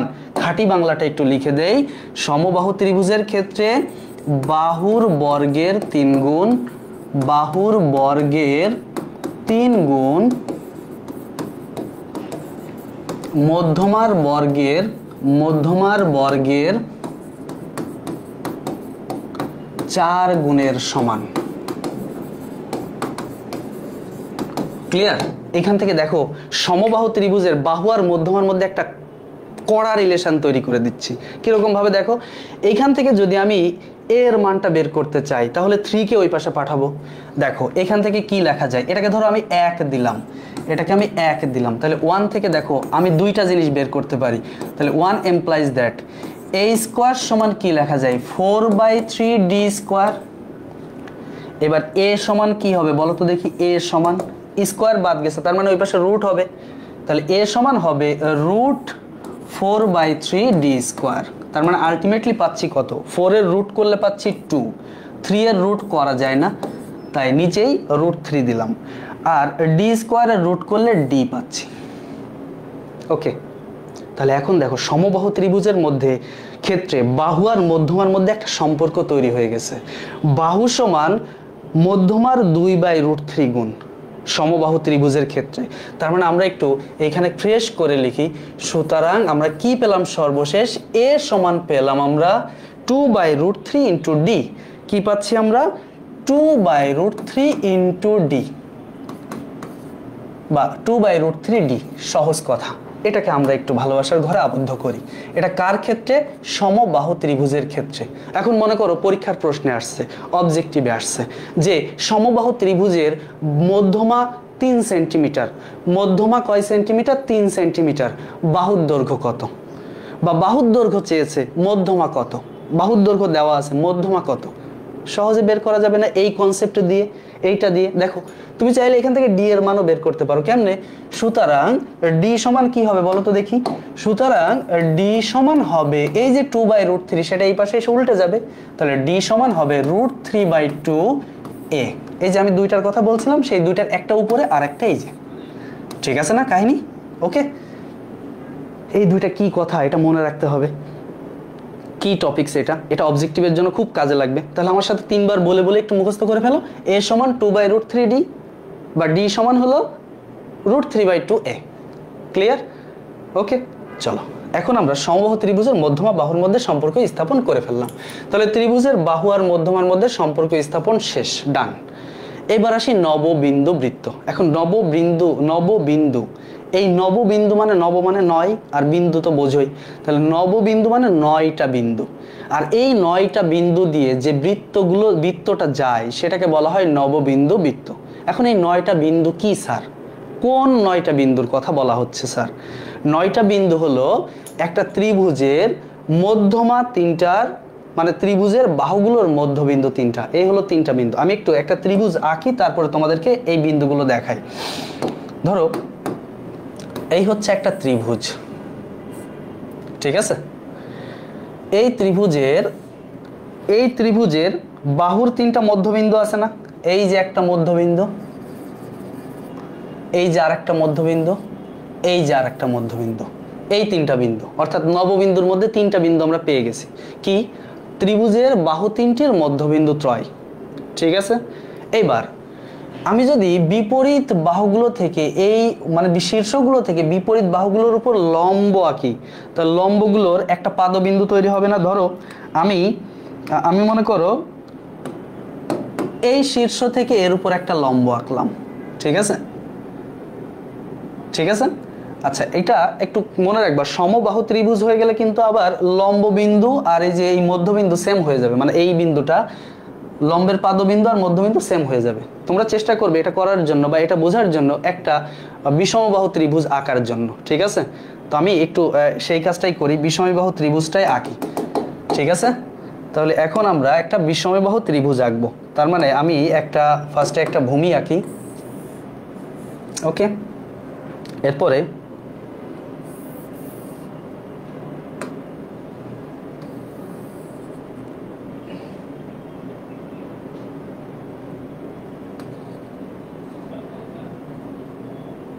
ওকে, এরপর আরেকটা নেই এইখান থেকে। তাহলে এটা একটা বিষমবাহু ত্রিভুজ মনে করো, মানে 3টা বাহুর কোনোটাই সমান না। তাহলে এই ত্রিভুজের 3টা মধ্যবিন্দু পাওয়া যাবে। এই যে 3টা বাহুর 3টা মধ্যবিন্দু, এই একটা, এই আর একটা। তাহলে নববিন্দুর 9টা বিন্দুর 3টা পেলাম। এরপরে এই বিপরীত শীর্ষগুলো থেকে বিপরীত বাহুর উপর যদি লম্ব আঁকি, এই যে ধরো একটা লম্ব আঁকলাম, তাহলে এইখানে একটা গোড়ার বিন্দু পাবো, মানে লম্বের গোড়ার বিন্দু। এরপরে আমি যদি এই শীর্ষ থেকে ওর উপর একটা লম্ব আঁকি, তাহলে এর থেকে ওর উপর একটা লম্ব আঁকলে এইখানে আরেকটা গোড়ার বিন্দু পাবো, ধরো এই হচ্ছে সেই গোড়ার বিন্দু। এরপরে এইখান থেকে যদি আরেকটা লম্ব আঁকি, এইখান থেকে যদি আরেকটা লম্ব আঁকি, এই যে আরেকটা লম্ব, ঠিক আছে? তার মানে এইটার একটা গোড়ার বিন্দু পাবো। তাহলে মোট হলো কয়টা বিন্দু? 6টা হলো। মোট হলো এই 6টা বিন্দু। আর এই যে লম্বগুলো যেখানে ছেদ করছে সেটাকে বলা হয় লম্ব বিন্দু। এটা তো আমরা শিখে আসছি, এটা হলো লম্ব বিন্দু। এবার একটু ভাবো, এই যে লম্ব বিন্দুটা, এই বিন্দু থেকে প্রত্যেক শীর্ষের যে রেখাংশ তৈরি হয়েছে, দেখো এই যে এইখান থেকে এই মাথা পর্যন্ত একটা রেখাংশ হয়েছে না? তার মধ্যবিন্দু এই ধরো এইটা একটা। এবার এই মাথা থেকে এই শীর্ষ পর্যন্ত একটা রেখাংশ হয়েছে না? এই যে ও আর এই মাথা, আমি যদি নাম দেই, এটা এ, এটা বি, এটা সি। তার মানে এই যে ও থেকে বি পর্যন্ত যে দূরত্ব, তার একটা মধ্যবিন্দু আছে, এই যে। এবার ও থেকে সি পর্যন্ত যে দূরত্ব, তার একটা মধ্যবিন্দু আছে। তাহলে দেখো তো কয়টা বিন্দু হলো। আমি একটু নাম যদি দেই, এইটা ছিল 1 নম্বর, এটা ছিল 2 নম্বর, এটা ছিল 3 নম্বর, মানে ত্রিভুজের বাহুগুলোর মধ্যবিন্দু 3টা। এবার লম্ব 3টার গোড়ার বিন্দু বা পাদবিন্দু 3টা, এই হলো 4, এই হলো 5, এই হলো 6। এইবার লম্ব বিন্দু থেকে বিপরীত শীর্ষের মধ্যবিন্দু 3টা, এই যে লম্ব বিন্দু থেকে বিপরীত শীর্ষের মধ্যবিন্দু 3টা, এই যে 7, এই যে 8, এই যে 9। এই 9টা বিন্দুকে বলা হয় নববিন্দু। আর এই 9টা বিন্দু দিয়ে যদি কোনো বৃত্ত, মানে একটা বৃত্ত আঁকা যায়, এই 9টা বিন্দু দিয়ে একটা বৃত্ত আঁকা সম্ভব। একটা বৃত্ত আঁকা যায়, কেবল একটাই বৃত্ত আঁকা যায়। এই বৃত্তটাকে বলা হয় নববিন্দু বৃত্ত। তাহলে এই বৃত্তটার নাম হচ্ছে নববিন্দু বৃত্ত। অর্থাৎ এই স্পেশাল 9টা বিন্দু দিয়ে যে বৃত্তটা যায় তাকে বলা হয় নববিন্দু বৃত্ত। তাহলে নববিন্দু কি সেটা ক্লিয়ার। 9টা বিন্দু, কোন কোন 9টা বিন্দু? ত্রিভুজের বাহু 3টার মধ্যবিন্দু 3টা, ত্রিভুজের বাহু 3টার মধ্যবিন্দু 3টা হলো 3টা। এরপরে ত্রিভুজের প্রত্যেকটা শীর্ষ থেকে বিপরীত বাহুর উপর অঙ্কিত লম্ব 3টার গোড়ার বিন্দু বা পাদবিন্দু 3টা এবং লম্ব বিন্দু থেকে প্রত্যেক শীর্ষের দূরত্বের মধ্যবিন্দু 3টা। এই 9টা বিন্দু দিয়ে যদি কোনো বৃত্ত আঁকা হয় তাহলে সেটাকে বলা হয় নববিন্দু বৃত্ত। আর এই যে এই শীর্ষগুলো দিয়ে যদি কোনো বৃত্ত আঁকা হয় তখন সেটাকে বলা হয় পরিবৃত্ত। আমি আসলে ফিগারগুলো সুন্দর করে আঁকার চেষ্টা করতেছি না, সময় নষ্ট করতে চাচ্ছি না, ঠিক আছে? তাহলে এই হচ্ছে পরিবৃত্ত। তো এই নববিন্দু বৃত্ত আর এই পরিবৃত্তের মধ্যে একটা সম্পর্ক আছে। কি সম্পর্ক? এই পরিবৃত্তের ব্যাসার্ধ নববিন্দু বৃত্তের ব্যাসার্ধের দ্বিগুণ হয়। পরিবৃত্তের ব্যাসার্ধটা নববিন্দু বৃত্তের ব্যাসার্ধের কয় গুণ হয়? দ্বিগুণ হয়। এটা হলো আমাদের নোট বা কি কথা। তাহলে নোটটা কি হবে? নোট নববিন্দু বৃত্তের ব্যাসার্ধ, নববিন্দু বৃত্তের ব্যাসার্ধ পরিবৃত্তের ব্যাসার্ধের অর্ধেক, পরিবৃত্তের ব্যাসার্ধের অর্ধেক। ওকে, এটা মনে রাখবা। তার মানে এই কনসেপ্ট ব্যবহার করে প্রচুর পরিমাণে ম্যাথ করা লাগবে, তোমার অবজেক্টিভ করা লাগবে। নববিন্দু বৃত্তের ব্যাসার্ধ দেওয়া থাকবে, তোমার পরিবৃত্তের ব্যাসার্ধ বা পরিবৃত্তের ক্ষেত্রফল বের করতে বলবে। পরিবৃত্তের ব্যাসার্ধ দেওয়া থাকবে, নববিন্দু বৃত্তের ক্ষেত্রফল বের করতে বলবে, পরিধি বের করতে বলবে, যা খুশি তাই বলুক, খালি এই কনসেপ্টটুকু মনে রাখতে হবে। পরিবৃত্ত মানে বাইরের বৃত্ত, নববিন্দু বৃত্ত মানে এই 9টা বিন্দু দিয়ে যে বৃত্ত যায় সেটা, এবং এর ব্যাসার্ধটা এই বাইরের বৃত্তের ব্যাসার্ধের অর্ধেক। উল্টা করে বললে বাইরের বৃত্তের ব্যাসার্ধ এর ব্যাসার্ধের দ্বিগুণ। ওকে, চলো এখন আমরা চলে যাই আমাদের পরের টপিকসে। নববিন্দু বৃত্ত ক্লিয়ার। কতিপয় উপপাদ্যের বিবৃতি। এখন উপপাদ্যের মধ্যে থাকলো কি কি? উপপাদ্যের মধ্যে এর মধ্যে কিন্তু অলরেডি অ্যাপোলোনিয়াস আমি বুঝাই ফেলছি। এরপরে আমরা এখন বুঝবো কি? টলেমির উপপাদ্য। তারপরে বুঝবো ব্রহ্মগুপ্তের উপপাদ্য। এরপরে আরো বিশেষ কয়েকটা উপপাদ্য আছে যেগুলো নাম নাই, সেগুলো আমাদের একটু বুঝতে হবে অবজেক্টিভের জন্য। দেখো, তাহলে আমরা এখন আগে ব্রহ্মগুপ্তের উপপাদ্যটা একটু বুঝে আসি। ব্রহ্মগুপ্তের উপপাদ্যটা কি? ব্রহ্মগুপ্তের উপপাদ্য হচ্ছে, যদি আমি ফার্স্টে একটা বৃত্ত আঁকি, হ্যাঁ, আমাদের বৃত্ত দিয়ে এটা বুঝতে হবে। আমি প্রথমত ব্রহ্মগুপ্তের উপপাদ্য এক্সপ্লেন করতে যাচ্ছি। ব্রহ্মগুপ্তের উপপাদ্য।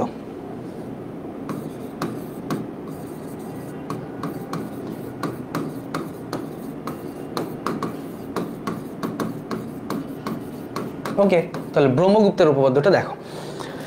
ব্রহ্মগুপ্তের উপপাদ্য বলছিল চতুর্ভুজের মানে বৃত্তে অন্তর্লিখিত চতুর্ভুজের কর্ণগুলো যদি পরস্পর লম্বভাবে ছেদ করে। দেখো, আমি আগে কর্ণটা আঁকি।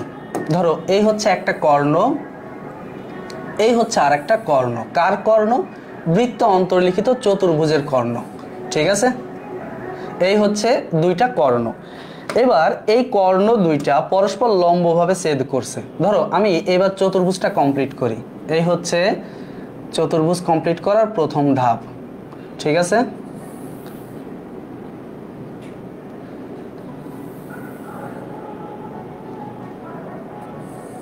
এই হচ্ছে আমাদের চতুর্ভুজ। এখন একটু খেয়াল করো, আমরা কি শিখলাম এতক্ষণ ধরে? আমরা এইটুকু বুঝলাম যে এই যে চতুর্ভুজটা এটা হলো বৃত্তে অন্তর্লিখিত চতুর্ভুজ। আমি নাম যদি দেই, এটা এ বি সি ডি, এটা হলো বৃত্তে অন্তর্লিখিত চতুর্ভুজ। আর এর যে কর্ণ এসি এবং বিডি, এই দুইটা কর্ণ এই যে বিন্দুতে, এই বিন্দুতে ধরো এটা ই বিন্দু, বা এটা নাম না দেই, কোনো নাম না দেই, বা ও বিন্দু দেই, ধরো এটা ও বিন্দু। ও বিন্দুতে এরা পরস্পর লম্বভাবে ছেদ করছে, ঠিক আছে? এরা পরস্পর কিভাবে ছেদ করছে? লম্বভাবে। এটা হলো মেজর কন্ডিশন। দুইটা কন্ডিশন মেনটেন হতে হবে। এক, এটা বৃত্তে অন্তর্লিখিত চতুর্ভুজ হতে হবে, কর্ণ দুইটা লম্বভাবে ছেদ করতে হবে। যদি তাই ঘটে তাহলে আমি যদি এই ছেদবিন্দু থেকে বিপরীত যে কোনো বাহুর উপর একটা লম্ব আঁকি। ছেদবিন্দু থেকে যে কোনো বাহুর উপর একটা কি আঁকলাম? লম্ব আঁকলাম। দেখো, আমি যদি এ বি বাহুর উপরে এই লম্বটা আঁকি, তাহলে এই লম্বটাকে যদি বর্ধিত করি সামনের দিকে, এই লম্বটাকে যদি কি করি? সামনের দিকে বর্ধিত করি, তাহলে এটা নিশ্চিতভাবে সামনের বাহুর মধ্যবিন্দুতে ছেদ করবে। অর্থাৎ ব্যাপারটা এরকম যে এইখান থেকে এর উপর, ও থেকে এ বি এর উপর ওপি লম্ব আঁকছিলাম। ধরো ওপি লম্ব আঁকছিলাম, এই ওপি লম্ব, এই যে পি ও, এটাকে বর্ধিত করলাম ধরো এফ পর্যন্ত। তো এফ পর্যন্ত যদি বর্ধিত করি তাহলে এফ বিন্দুটা নিশ্চিতভাবে এই যে সিডি জ্যা তার মধ্যবিন্দু হবে, অর্থাৎ এই ডিএফ আর সিএফ পরস্পর সমান হবে। তার মানে এই ক্ষেত্রে সিএফ সমান ডিএফ। ওকে, হয়ে গেল ব্রহ্মগুপ্তের উপপাদ্য। এটা মনে রাখতে হবে কেন, অবজেক্টিভের জন্য বিভিন্ন সময় এই স্টেটমেন্টটুকু কাজে লাগবে। ঠিক আছে, এইটুকু বুঝতে হবে, যেহেতু ওপিটা লম্ব এবং এটা বৃত্ত অন্তর্লিখিত চতুর্ভুজ এবং কর্ণগুলো পরস্পর লম্বভাবে ছেদ করেছে, তার মানে নিশ্চিতভাবে আমরা বলতে পারি ডিএফ আর সিএফ পরস্পর সমান, বা এফ হচ্ছে সিডি এর মধ্যবিন্দু। ঠিক আছে, ওকে। ব্রহ্মগুপ্তের উপপাদ্যের শেষে আসি এবার টলেমির উপপাদ্য। টলেমির উপপাদ্য, টলেমির উপপাদ্য। ওকে, টলেমির উপপাদ্যটা কি? টলেমির উপপাদ্য হচ্ছে, যদি আমরা বৃত্তের ভেতরে একটা চতুর্ভুজ পাই বা বৃত্ত অন্তর্লিখিত কোনো চতুর্ভুজ পাই, তো এটার ক্ষেত্রে আমি একটা বৃত্ত আঁকি ফার্স্টে। এই হচ্ছে একটা সেই বৃত্ত এবং বৃত্ত অন্তর্লিখিত একটা চতুর্ভুজ আছে। ধরো এই হচ্ছে বৃত্ত অন্তর্লিখিত চতুর্ভুজ, এইটা আমি এটা একটা সুষম চতুর্ভুজই নিলাম। আচ্ছা, সুষম না নেই, আমি একটা অন্য চতুর্ভুজ নেই। বৃত্ত অন্তর্লিখিত চতুর্ভুজ হচ্ছে এইটা। ঠিক আছে,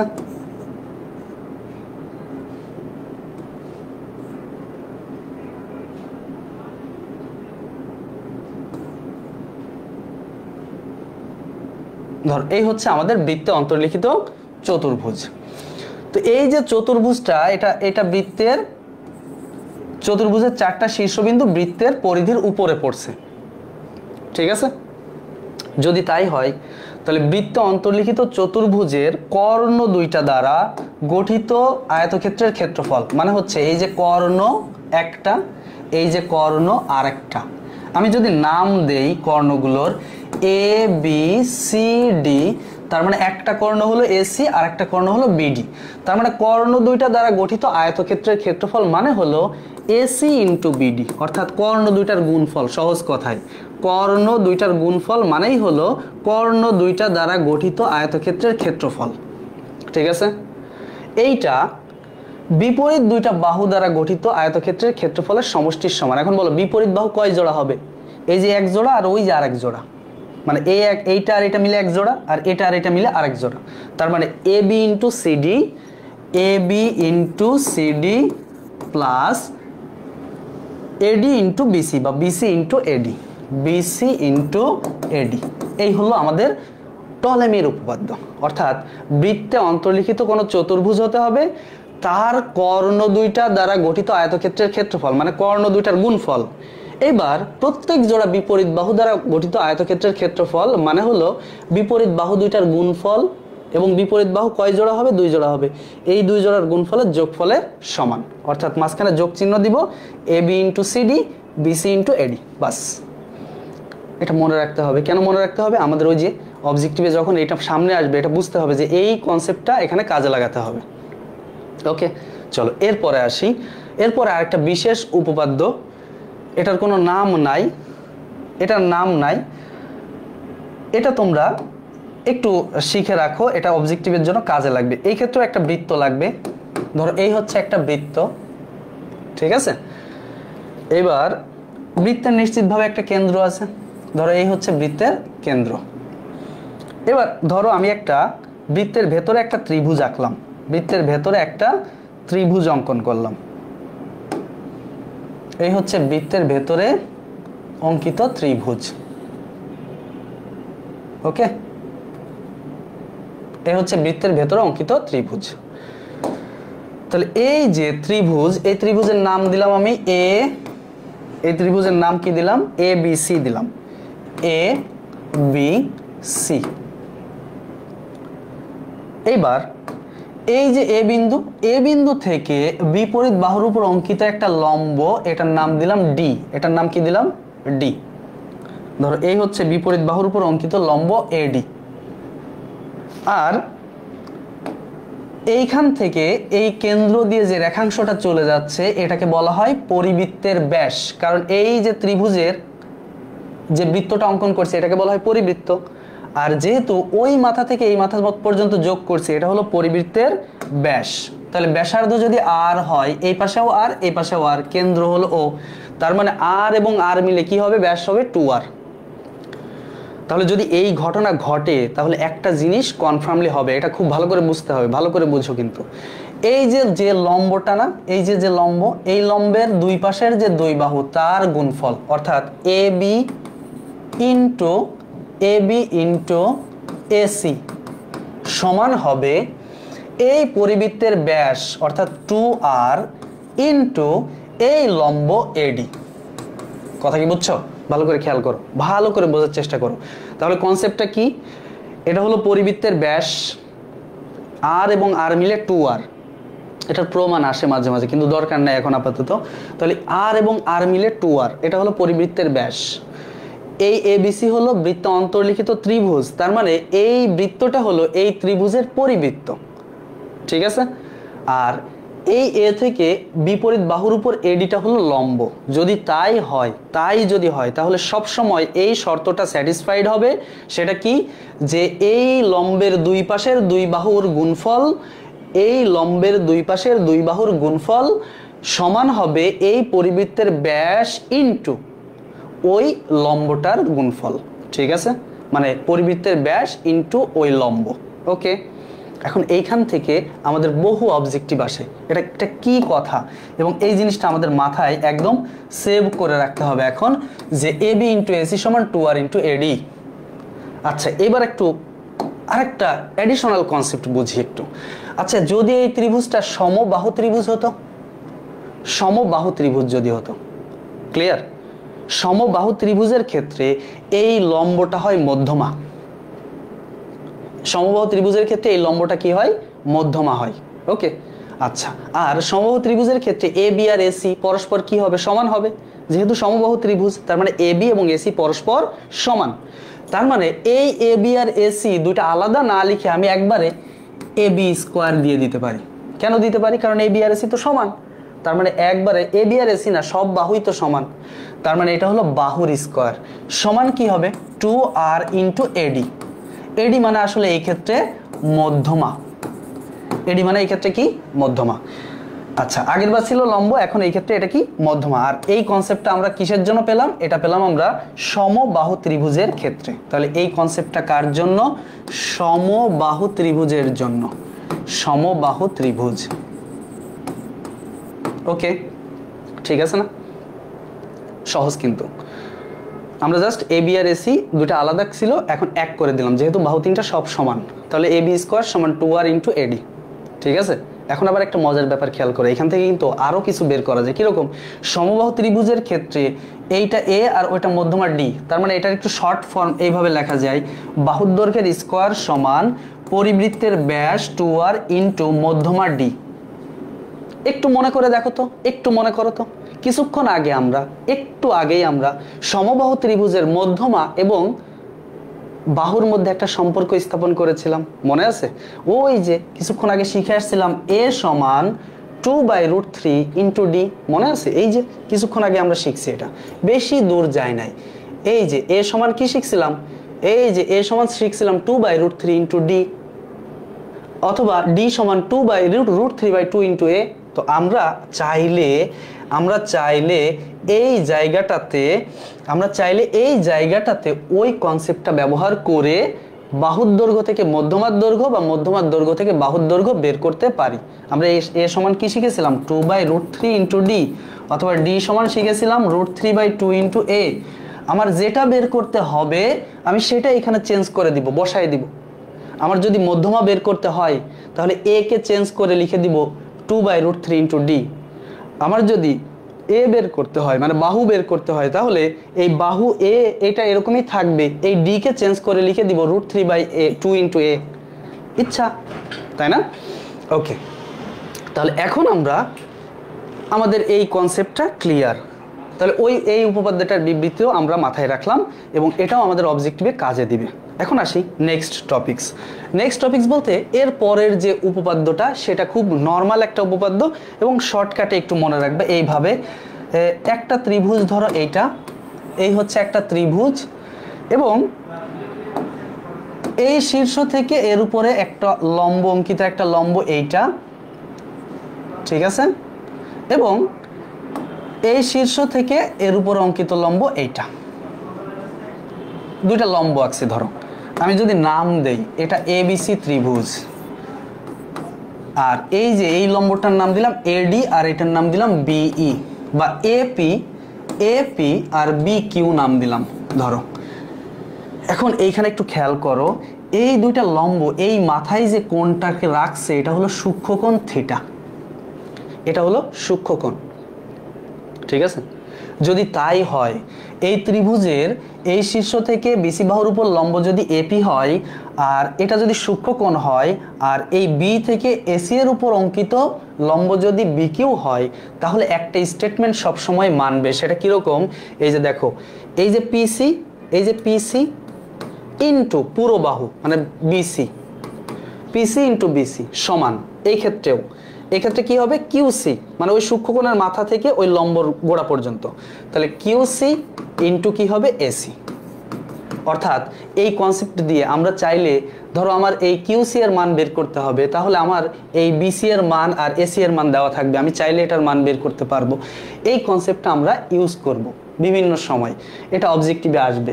এটা সূক্ষ্মকোণ, এই দুইটা লম্ব, তার মানে সহজ কথা বড় বাহু ইন্টু এই ছোট অংশটুকু সমান এই বড় বাহু ইন্টু এই পাশের ছোট অংশটুকু। দেখো ছোট অংশ কিন্তু আমরা প্রত্যেকবার এই সি থেকে নিচ্ছি, সি থেকে এইটুকু, সি থেকে ওইটুকু। ক্লিয়ার? আশা করি বুঝছো। এবং এটা আমরা ব্যবহার করব, বিভিন্ন সময় ব্যবহার করব এটা। এবং আমার মনে হয় তোমাদের সাথে আমার বেসিক আলোচনা শেষ। এই বেসিকগুলো যদি তোমরা মনে রাখতে পারো, তাহলে চলো এবার একটু অবজেক্টিভ সলভ করে আসি, ঠিক আছে? কতিপয় উপপাদ্যের বিবৃতি শেষ। আচ্ছা, তোমাদেরকে আমি বলেছিলাম যে আমি লাস্টে বলে দিব যে তোমরা এর সাথে কি কি করলে, এর সাথে কি কি জিনিস পড়লে তোমাদের আর এই চ্যাপ্টার থেকে সিকিউও কমন পড়বে, সেটা একটু লিখে রাখো। সেটা হচ্ছে এরকম, এর সাথে তুমি 5টা উপপাদ্য পড়বে। 5টা উপপাদ্যের মধ্যে 1 নম্বর পড়বে হচ্ছে, 1 নম্বরে পড়বে অ্যাপোলোনিয়াস। 2 নম্বরে পড়বে টলেমি। 3 নম্বরে পড়বে ব্রহ্মগুপ্ত।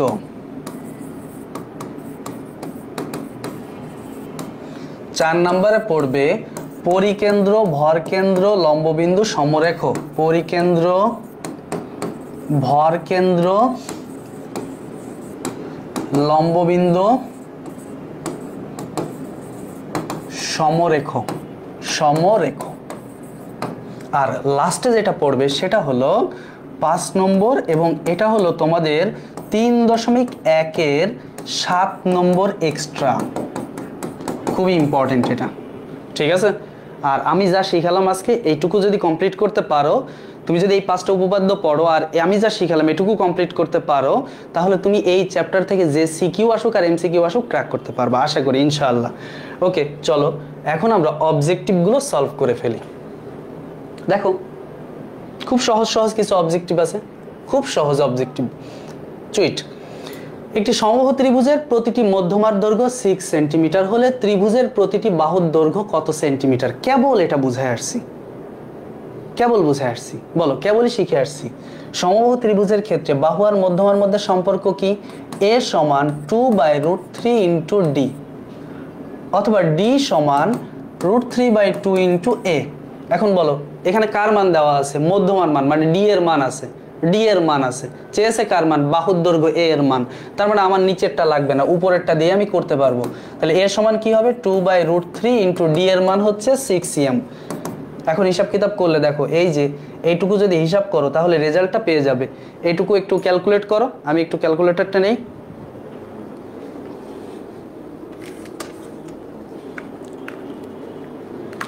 তাহলে এটুকু ক্যালকুলেট করলে কি হবে? এটা ক্যালকুলেট করলে এই যে √3 দিয়ে 6 রে কাটলে হয় 2√3, তাহলে একদম 4√3 যদি অপশানে থাকে তাহলে অ্যান্সার হবে 4√3। এই দেখো এটা সহজ হিসাব। এই 6 এর মধ্যে কি আছে? 2/√3 ইন্টু 3 ইন্টু 3, এই যে 3 এর সাথে √3 কাটলে একটা √3 থাকে, তাহলে 3 দুগুণ, আমি 3 ইন্টু 3 লিখে ফেলছি, এটা 3 ইন্টু 2 হবে, ঠিক আছে, হাই হাই হাই, পেনও দেখি ফাজলামি শুরু করছে। এটা হবে কত, 2। এখন দেখো তাহলে কি হলো, 2 2 4 আর √3, তাহলে ওই যে গ হবে অ্যান্সার। চলো নেক্সটটা দেখি, নেক্সটটা কি আছে দেখি। এখানে বলছে এবিসি ত্রিভুজের মধ্যমাগুলোর বর্গের সমষ্টি কত। দেখো তো এটা কেমন ত্রিভুজ, এটা কেমন ত্রিভুজ, এটা সমকোণী ত্রিভুজ। এই যে যেহেতু এটা কি কোণ, এটা যেহেতু সমকোণ, তাহলে সমকোণী ত্রিভুজের ক্ষেত্রে সম্পর্কটা কি ছিল, সমকোণী ত্রিভুজের ক্ষেত্রে ছিল মধ্যমার মানে 3 ইন্টু অতিভুজের স্কোয়ার, 3 ইন্টু অতিভুজের স্কোয়ার, অতিভুজ মানে কি সি, তার স্কোয়ার সমান ছিল 2 ইন্টু মধ্যমাগুলোর বর্গের সমষ্টির যোগফল, তার মানে D square plus E square plus F square. আজকে এটা শিখছি। তাহলে এখন বলো সি এর মান কত, 13। তার মানে আমি এখন এইখানে সি এর মান 13 বসাবো, তাহলে 3 ইন্টু 13 স্কোয়ার। আর আমার বের করতে বলছে এইটুকুর মান, মানে এই যে মধ্যমাগুলোর বর্গের সমষ্টি, মানে এইটুকুর মান পুরোটা। ঠিক আছে, তাহলে এটার আমি মনে মনে এক্স ধরে নেই, তাহলে 2 ইন্টু এক্স, যেহেতু এটুকুর মানই বের করতে হবে, অত বড় জিনিস আমি লিখবো না। তাহলে থাকলো কি, এক্স সমান 3 ইন্টু 13 এর স্কোয়ার ডিভাইড বাই 2। এটা হিসাব করো, যা আসবে তাই রেজাল্ট। 13 এর স্কোয়ার মানে 169 ইন্টু 3, তাকে ভাগ করব কত দিয়ে, 2 দিয়ে, তার মানে রেজাল্ট আসবে হচ্ছে 253.5, 253.5 মানে খ। এরপরে নেক্সট এখানে কি বলছে, ত্রিভুজ এবিসি এ বিসি সমান পি, সি এ সমান কিউ, এবি সমান আর, আর এইটা দেওয়া আছে। আচ্ছা এইখানে এই কনসেপ্টটা একটু স্কিপ করা হয়ে গেছে, মানে এটা বলি নাই, এটা একটু ভালো করে খেয়াল করো। আমরা এই পি মানে কি বিসি, আমরা এটাকে একটু বড় করে চিন্তা করি, P square greater than Q square plus R square. P মানে কি দেওয়া আছে, বিসি, মানে সহজ কথায় B C square greater than AB square plus AC square, A B square plus AC square. এটা ভালো করে বুঝতে হবে, একটা ভালো করে বুঝলে তুমি সব পারবা। বিসি স্কোয়ার গ্রেটার দেন এইটা, ডান পাশে কি আছে সেটা আমার দেখার কোনো দরকার নাই, খালি দেখবো এইটুকু কি গ্রেটার দেন আছে বা কি লেস দেন আছে। আচ্ছা বিসি স্কোয়ার গ্রেটার দেন এইটা আছে, এই বিসি এর মধ্যে নাই কে, অনুপস্থিত কে, এ অনুপস্থিত, এ অনুপস্থিত, তার মানে এ কোণ নিয়ে হিসাব কিতাব হবে। তাহলে হিসাব হবে কি নিয়ে, হিসাব হবে এ নিয়ে। এবার কি হিসাব হবে, যদি গ্রেটার দেন থাকে তাহলে এ হবে, এ হবে গ্রেটার দেন থাকলে এ হবে স্থূলকোণ, স্থূলকোণ। লেস দেন থাকলে, লেস দেন থাকলে এ হবে সূক্ষ্মকোণ, আর সমান থাকলে এ হবে সমকোণ। তাহলে বলো আমাদের এখানকার অবজেক্টিভটা রেজাল্ট কি হবে।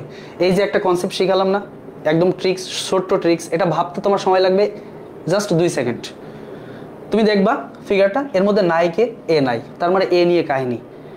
এ যদি গ্রেটার দেন থাকে এ স্থূলকোণ, লেস দেন থাকলে এ সূক্ষ্মকোণ, আর সমান থাকলে এ সমকোণ। এখন বলো আমাদের অ্যান্সার কি হবে, কোণ এ স্থূলকোণ, যেহেতু আছে গ্রেটার দেন।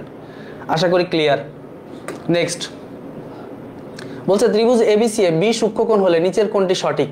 এই দেখো আবার আসি, এখানে বলছে বি সূক্ষ্মকোণ, তার মানে বি কোণ নিয়ে হিসাব হচ্ছে। তাহলে বি বাদে থাকে কে, এসি, বি বাদ দিলে থাকে কে, এসি। বি কোণ নিয়ে হিসাব কিতাব চলছে, তার মানে বি বাদ দিলে থাকে কে, এসি। তাহলে এসি স্কোয়ার, এবার কি কোণ বলছে, সূক্ষ্মকোণ বলছে, সূক্ষ্মকোণ হলে লেস দেন। এবার খোঁজো এসি স্কোয়ার লেস দেন আছে কোথায়, কোন অপশনটাতে এসি স্কোয়ার লেস দেন আছে, এই যে AC square less than AB square plus BC square. খুব সহজ, খুব সিম্পল। নেক্সট বলছে দুই একক বাহু বিশিষ্ট সমবাহু ত্রিভুজের মধ্যমা ত্রয়ের বর্গের সমষ্টি কত একক। এখন বলো মধ্যমা ত্রয়ের বর্গের সমষ্টির হিসাব কিতাব আমরা শিখে আসছি না, আমরা জানি কি বাহুগুলোর বর্গের সমষ্টি 3 গুণ, মানে কি A square plus B square plus C square, তার কয় গুণ, 3 গুণ, সমান 4 into D square plus E square plus F square. একটু ভালো করে খেয়াল করো তো কি বলছে, এটা সমবাহু ত্রিভুজ, তার মানে প্রত্যেক বাহুই সমান, তার মানে 3 into 2 square plus 2 square plus 2 square সমান 4 ইন্টু, এই যে মধ্যমা ত্রয়ের বর্গের সমষ্টি চেয়েছে, তার মানে আমরা এইটুকুর মান বের করব। তো এটার মনে মনে এক্স ধরে নিলাম, এত বড়টা লিখবো না। তাহলে এখন হিসাব কিতাব করে ফেলো তো কত হয়।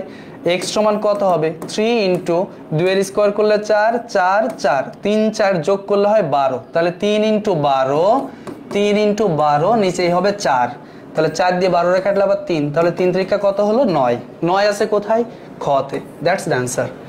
ওকে নেক্সট, এরপরে চলে আসি পরেরটাতে, ওই কনসেপ্ট দেখো বলছে P Q square greater than Q R square plus P R square. বলো পি কিউ স্কোয়ার, এখানে নাই কে, অনুপস্থিত কে, আর অনুপস্থিত, এর মধ্যে আর নাই, তাহলে আর কোণ নিয়ে হিসাব হবে, আর কোণ নিয়ে আমাদের হিসাব কিতাব।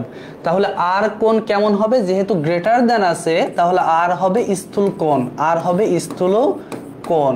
তাহলে দেখো তো আমাদের এই অপশনটা কোথায় আছে, আর স্থূল কোণ, এই দেখো পি আর কিউ, আর মানে কিন্তু পি আর কিউ মানে আর মাঝখানে থাকলেই সেটা আর কোণ, তাহলে পি আর কিউ স্থূল কোণ, এটা সঠিক। কিউ পি আর সমকোণ, এটা আমি বলতে পারি না, এটা জানি না সমকোণ হবে কিনা, এটা অবশ্যই সমকোণ না, যেহেতু গ্রেটার দেন আছে তার মানে এটা সমকোণ হওয়া সম্ভব না।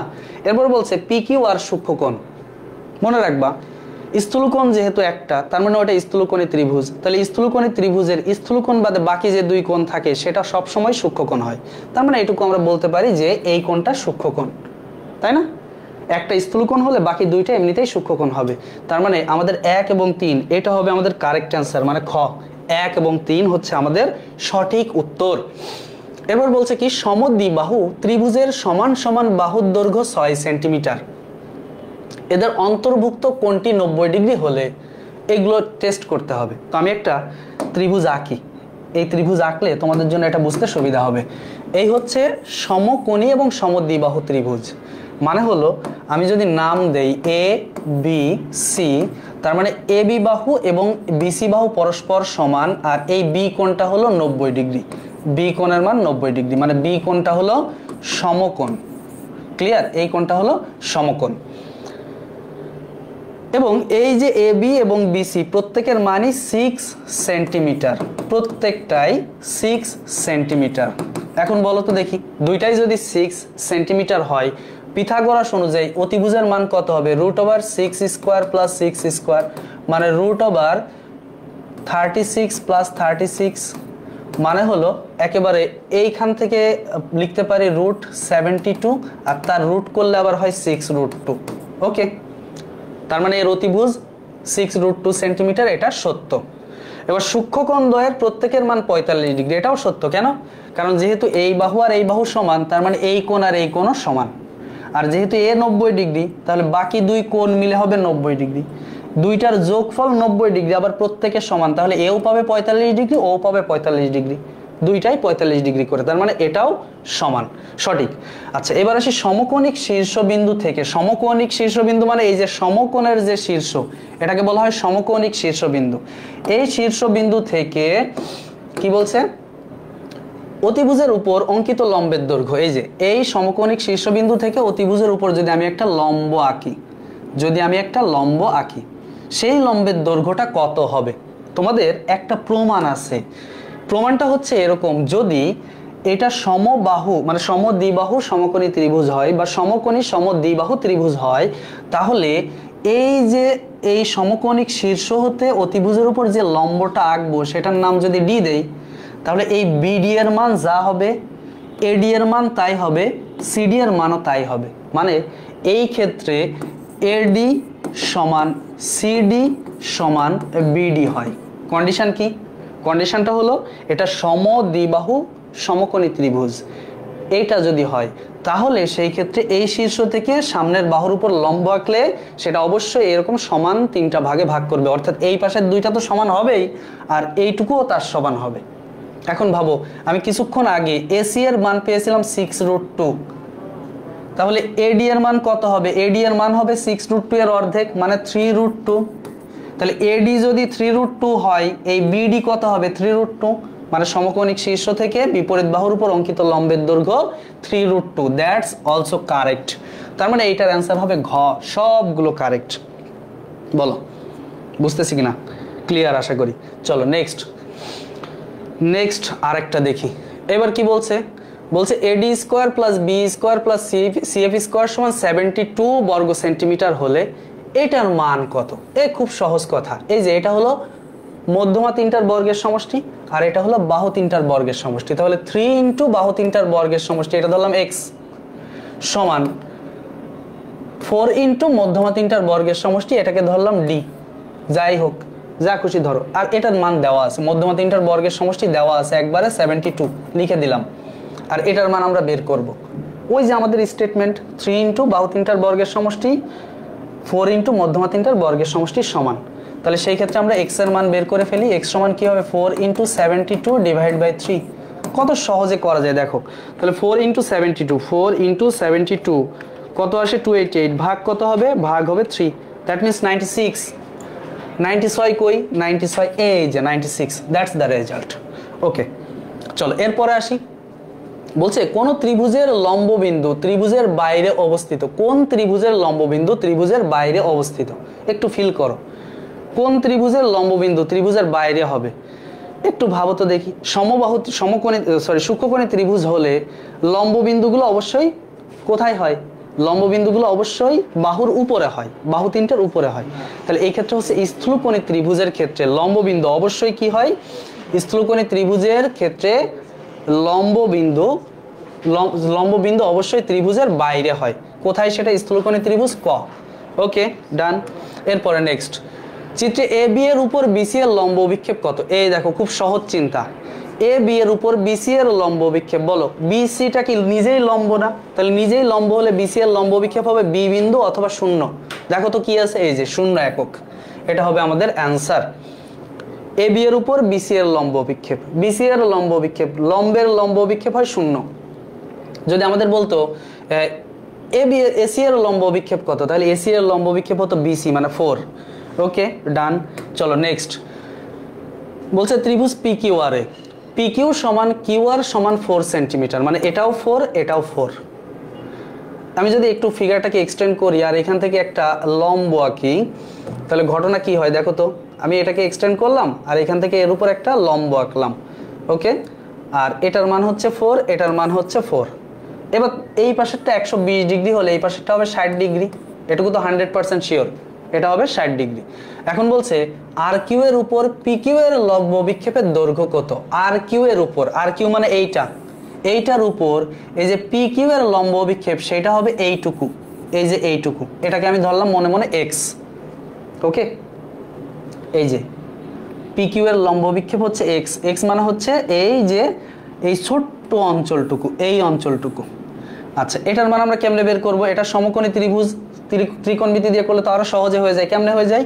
এটা হলো ভূমি আর এটা হলো অতিভুজ, ভূমি আর অতিভুজের মধ্যে সম্পর্ক আছে কার? কজের। তাহলে কজ 60 ডিগ্রি সমান কি হবে? ভূমি ভাগ অতিভুজ, ভূমি হচ্ছে এক্স আর অতিভুজ হচ্ছে 4। তাহলে কজ 60 ডিগ্রির মান কত? কজ 60 ডিগ্রির মান হচ্ছে হাফ। তাহলে হাফ সমান x/4। তাহলে ক্যালকুলেট করলে x সমান আসবে 2, x সমান 2 অর্থাৎ 2 সেন্টিমিটার। ঠিক আছে না? কোনো সমস্যা? কোনো সমস্যা নাই। চলো নেক্সট, একটা ফিগার দেওয়া আছে। এবার বলছে পি আর এর লম্ব বিক্ষেপ x অক্ষের উপরে x2 - x1। দেখো তো পি আর কোথায় আছে? পি আর এই যে পি আর এই যে আর, পি আর এর লম্ব বিক্ষেপ এটা কি ভূমির সমান্তরাল কিনা? দেখো তো আমি শিখে আসছি অলরেডি, এই পি আর রেখাটা ভূমির সমান্তরাল। তার মানে এই পি আর এর লম্ব বিক্ষেপ হবে এম এন। কি হবে? M N. এবার এম এন মানে কি আবার একটু ভাবো। এই যে এই বিন্দু, এই পি বিন্দুর স্থানাঙ্ক x1, y1, তার মানে এই যে এইটুকু হবে x1, এইটুকু হবে y1। আর এই কিউ বিন্দুর স্থানাঙ্ক হলো x2, y2, তার মানে এইখান থেকে n পর্যন্ত হবে x2 আর এইখান থেকে ওই কিউ পর্যন্ত হবে y2। তাহলে এখন ভাবো, এই পুরোটা x2, এইটুকু x1, তাহলে mn এর মান কত হবে? x2 - x1। তার মানে এই কথাটা একদম কারেক্ট আছে যে পি আর এর লম্ব বিক্ষেপ হবে mn আর mn সমান কত? mn সমান হলো x2 - x1। ওকে, ডান। আশা করি ক্লিয়ার। এবার কিউ আর সমান কি হবে? কিউ আর সমান y2 - y1। দেখো তো তাই কিনা? কিউ আর সমান কি? কিউ আর কোথায় আছে? এই যে কিউ আর এই যে আর, এটুকু কি হবে? y2 - y1। হ্যাঁ, এটাও সত্য। কারণ কি? কারণ এই পুরোটা হলো y2 আর এইটুকু হলো y1, কারণ যেহেতু এটা y1 তার মানে এটাও কি হবে? y1। তাহলে এখন পুরোটা y2, এইটুকু y1, তার মানে এইটুকু কত হবে? y2 - y1। তার মানে কিউ আর এর মান y2 - y1, এটাও কারেক্ট। এবার বলছে পি কিউ সমান এইটা, এটা তো অবশ্যই, এটা আমরা 11 অধ্যায় করেছি স্থানাঙ্ক জ্যামিতিতে, যে দুইটা বিন্দুর মধ্যবর্তী দূরত্ব সমান x2 - x1 এর স্কয়ার প্লাস y2 - y1 এর স্কয়ার। দ্যাট মিন্স এটাও কারেক্ট। তার মানে আমাদের এখানকার অ্যান্সার হবে ঘ, সবগুলোই কারেক্ট। নেক্সট চলো, বলছে নববিন্দু বৃত্তের ব্যাসার্ধ 7 সেন্টিমিটার হলে পরিবৃত্তের ক্ষেত্রফল কত বর্গ সেন্টিমিটার? বলো তো আমরা শিখে আসছি কিনা নববিন্দু বৃত্তের সাথে পরিবৃত্তের সম্পর্ক। এখানে কার ব্যাসার্ধ দেওয়া আছে? নববিন্দু বৃত্তের ব্যাসার্ধ। নববিন্দু বৃত্তের ব্যাসার্ধ যদি 7 সেন্টিমিটার হয়, পরিবৃত্তের ব্যাসার্ধ হবে 7 দুগুণ 14 সেন্টিমিটার। ক্লিয়ার? তার মানে পরিবৃত্তের ব্যাসার্ধ 14 সেমি। এবার বলছে পরিবৃত্তের ক্ষেত্রফল কত? তাহলে ক্ষেত্রফল মানে কি? পাই আর স্কয়ার, তার মানে পাই ইন্টু 14 স্কয়ার। তাহলে 14 স্কয়ার করলে হয় 196, সাথে একটা মামুর বেটা পাই, তাহলে 196 pi is the result. Okay, clear? ঠিক আছে না? ওকে, চলো এরপরে বলছে সমবাহু ত্রিভুজের পরিবৃত্তের ব্যাসার্ধ 5 সেন্টিমিটার হলে ত্রিভুজটির বাহুর দৈর্ঘ্য কত? সমবাহু ত্রিভুজের পরিবৃত্তের ব্যাসার্ধ 5 সেন্টিমিটার। এইটা আবার ওই কনসেপ্টে মনে আছে? কি কনসেপ্ট? ওই যে আমরা শিখে আসছিলাম এ বি ইন্টু এসি সমান 2r ইন্টু এডি, মনে আছে না? আছে। এবং এখানে প্রশ্নটা কিন্তু স্পেশাল কেস, কি ত্রিভুজ? সমবাহু ত্রিভুজ। সেই ক্ষেত্রে আবার আমরা সম্পর্ক এরকম ভাবে তৈরি করছিলাম যে এ বি স্কোয়ার মানে এ স্কোয়ার সমান কি হবে? সমান হবে 2r ইন্টু এই এডিটা হয় মধ্যমা মানে ডি। ওকে, এইবার বলো, এইবার আমাদের বলছে ত্রিভুজটির বাহুর দৈর্ঘ্য কত? তার মানে আমাকে বাহুর দৈর্ঘ্য বের করতে হবে, তাহলে মধ্যমাটাকে চেঞ্জ করতে হবে। বাহুর দৈর্ঘ্য বের করতে হলে এই মধ্যমাটাকে কি করতে হবে? চেঞ্জ করতে হবে, পাল্টাতে হবে। তাহলে এখন একটু ভাবো, এইখানে a স্কয়ার থাকলো, এবার এখানে 2r থাকলো। 2r এর মান চাইলে আমরা বসাতে পারি কিভাবে? এই যে পরিবৃত্তের ব্যাসার্ধ 5 সেন্টিমিটার, তার মানে r এর মান 5, তাহলে 2 ইন্টু 5, তার মানে 2r এর মান হবে 10 ইন্টু ডি। একটু ভাবো তো দেখি, সমবাহু ত্রিভুজের বাহু আর মধ্যমার মধ্যে সম্পর্ক কি শিখে আসছিলাম আমরা? এটা শিখে আসছিলাম ডি সমান হবে √3/2a, মনে আছে? তাহলে আমি ডি এর পরিবর্তে এখন লিখবো √3/2a। দেখো আমরা বাহুর দৈর্ঘ্য বের করতেছি, তাই মধ্যমাকে পাল্টাই দিলাম। আর যদি মধ্যমা বের করতাম তাহলে বাহুর দৈর্ঘ্য পাল্টাই দিতাম।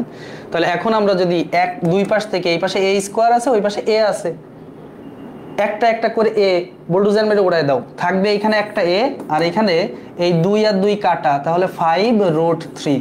ডান। তাহলে 5√3 হচ্ছে বাহুর দৈর্ঘ্য। কোথায় আছে 5√3? ওমা, কতই আছে 5√3? That's the result. নেক্সট বলছে একটা ত্রিভুজের পরিবৃত্তের ব্যাস 8 সেন্টিমিটার হলে ইহার নববিন্দু বৃত্তের ব্যাসার্ধ কত সেন্টিমিটার? পরিবৃত্তের ব্যাস 8 সেন্টিমিটার, ব্যাস, তাহলে পরিবৃত্তের ব্যাসার্ধ আর হবে 4 সেন্টিমিটার, অর্ধেক। আর পরিবৃত্তের ব্যাসার্ধ যা নববিন্দু বৃত্তের ব্যাসার্ধ হবে তার অর্ধেক, মানে নববিন্দু বৃত্তের ব্যাসার্ধ হবে আর সমান 4 এর অর্ধেক মানে 2 সেন্টিমিটার। এত সহজ জিনিস, তার মানে 2 সেন্টিমিটার আমাদের অ্যান্সার, নববিন্দু বৃত্তের ব্যাসার্ধ। ডান। ওকে, চলো এরপরে a সমান 20 একক, b সমান 25 একক এবং c সমান 15 একক হলে ডি স্কোয়ারের মান কত? আচ্ছা, এটা আবার একটু আমাদের বোঝার বিষয় ছিল, এটা একটু মুখস্থ মতোই রাখতে পারি আমরা। যদি কোনো ত্রিভুজের, আমি এটা একটু দেখাই দেই তোমাদেরকে। এই হচ্ছে একটা ত্রিভুজ, ঠিক আছে? এই ত্রিভুজের এই বাহুগুলো হলো A B C, A B C ত্রিভুজের বাহুগুলো হলো এ বি সি। ওকে, এবার মধ্যমাগুলো হচ্ছে এই যে মধ্যমা একটা, এটার নাম দিলাম ডি, এটা হচ্ছে ডি মধ্যমা। এটা আরেকটা, এটা হলো ই মধ্যমা। এই যে আরেকটা, এটা হলো এফ মধ্যমা। তাহলে আমি নাম দেই, এটা হলো ডি মধ্যমা ডি, এটা হলো ই মধ্যমা, এটা হলো এফ মধ্যমা।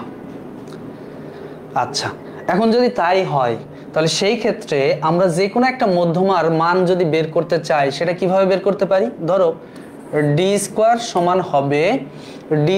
সমান হবে ডি এর পাশের যে দুইটা আছে, একটা কি বি আর একটা সি, তাহলে সেই দুইটার বর্গের দ্বিগুণ অর্থাৎ B square plus C square minus ও এটার সাথে 2 গুণ মাইনাস আরেকটা যে বাহু বাকি ছিল সেটা কত a minus a square divide by 4। Okay, এই হলো একটা মধ্যমা বের করা শিখলাম। এখন তোমরা যদি এটা বোঝো তাহলে পরেরগুলো নিজে বলতে পারবা। ই স্কয়ার সমান কত হবে, এটা কিন্তু আমি বুঝাই নাই, এটা চাইলে বোঝাতে পারতাম, একটু সময় লাগতো, কিন্তু এইটা মুখস্থ রাখো একটু। আচ্ছা, ই স্কয়ার সমান কি হবে? ই স্কয়ার সমান ই এর দুই পাশের দুই বাহু কি আছে? ই হচ্ছে এটা, সরি ই হচ্ছে এই মধ্যমা, তার দুই পাশের দুই বাহু আছে এ এবং সি, তাহলে 2a square plus C square, তাহলে বাকি থাকলো বি, তার মানে মাইনাস বি স্কয়ার আর নিচেই 4। তাহলে বলো তো এফ স্কয়ার সমান কি হবে? এফ স্কয়ার সমান 2 ইন্টু এফ হচ্ছে এইটা, এফ এর দুই পাশের দুই বাহু এইটা আর এইটা, তার মানে 2a square plus B square, তাহলে বাকি থাকলো C square minus C square divide by 4। এখন বলো আমাদের এই যে এই ডি স্কয়ারের মান বের করা কি এখন কঠিন নাকি? এই যে বি এর মান জানি, এ এর মান জানি, আর সি এর মান জানি, তাহলে আমরা একটু মান বসায় দেই।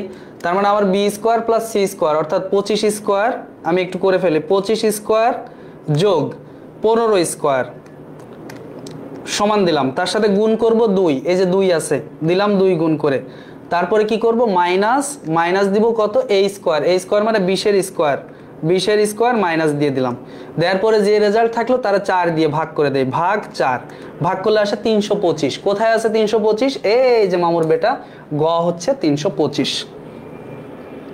ঠিক আছে না? কোনো সমস্যা? আশা করি কোনো সমস্যা নাই। চলো এরপরে দেখি। এরপরে 17 নম্বরটা বলছে এসি বাহুর দৈর্ঘ্য কত? এসি বাহুর দৈর্ঘ্য এটা খুব সহজ জিনিস, এটা এই দেখো, এটা 2 থেটা, এটা থেটা, তাহলে বলো তো 2 থেটা প্লাস থেটা এই দুইটা কোণের যোগফল কয় ডিগ্রি হবে? 90 ডিগ্রি, যেহেতু এ একা নিচে 90 ডিগ্রি, তাহলে বলো 3 থেটা সমান যদি 90 ডিগ্রি হয় তাহলে থেটা সমান কয় ডিগ্রি হবে? থেটা সমান হবে 30 ডিগ্রি। ঠিক আছে, তাহলে থেটা হচ্ছে 30 ডিগ্রি, মানে এই কোণটার মান এখন আমরা বুঝে গেছি 30 ডিগ্রি। এখন আমাদের প্রশ্নে বলছে এসি এর মান কত? এসি মানে অতিভুজের মান চেয়েছে, তাহলে দেওয়া আছে লম্বের মান 5 সেন্টিমিটার, তাহলে লম্ব আর অতিভুজের মধ্যে সম্পর্ক কার? সাইন, তাহলে সাইন 30 ডিগ্রি সমান লম্ব 5 আর অতিভুজ এসি, তাহলে সাইন 30 ডিগ্রির মান কত? হাফ সমান 5/ac, তাহলে এসি সমান কত হবে? সুতরাং এসি সমান হবে 5 দুগুণ 10, তার মানে 10 একক। কোথায় আছে 10 সেন্টিমিটার? এই যে 10 centimetre is the result. Okay, next বলছে নববিন্দু বৃত্তের ব্যাসার্ধ 10 একক হলে ওই ত্রিভুজের পরিবৃত্তের ক্ষেত্রফল কত বর্গ একক? তাহলে নববিন্দু বৃত্তের ব্যাসার্ধ 10 হলে পরিবৃত্তের ব্যাসার্ধ হবে 20, আর 20 এর স্কয়ার করলে 400, এই 400 হচ্ছে আমার পরিবৃত্তের ক্ষেত্রফল, 400 পাই হবে আমার পরিবৃত্তের ক্ষেত্রফল। কোথায় 400 পাই? এই যে ঘতে। দেখো আমি কেমনে করলাম, খুব সহজ কাজ। কেন আমি স্কয়ার করলাম? কারণ আমরা জানি বৃত্তের ক্ষেত্রফল হচ্ছে পাই আর স্কয়ার, ব্যাসার্ধ যা হয় তার স্কয়ার করে তার সাথে পাই দিয়ে দিলেই ক্ষেত্রফল পাওয়া যায়। যেমন তোমাকে যদি কেউ জিজ্ঞাসা করে কোনো বৃত্তের ব্যাসার্ধ 10 সেন্টিমিটার তাহলে তার ক্ষেত্রফল কত, তাহলে 10 এর স্কয়ার করে তার সাথে পাই দিয়ে দিবা, মানে 100 পাই।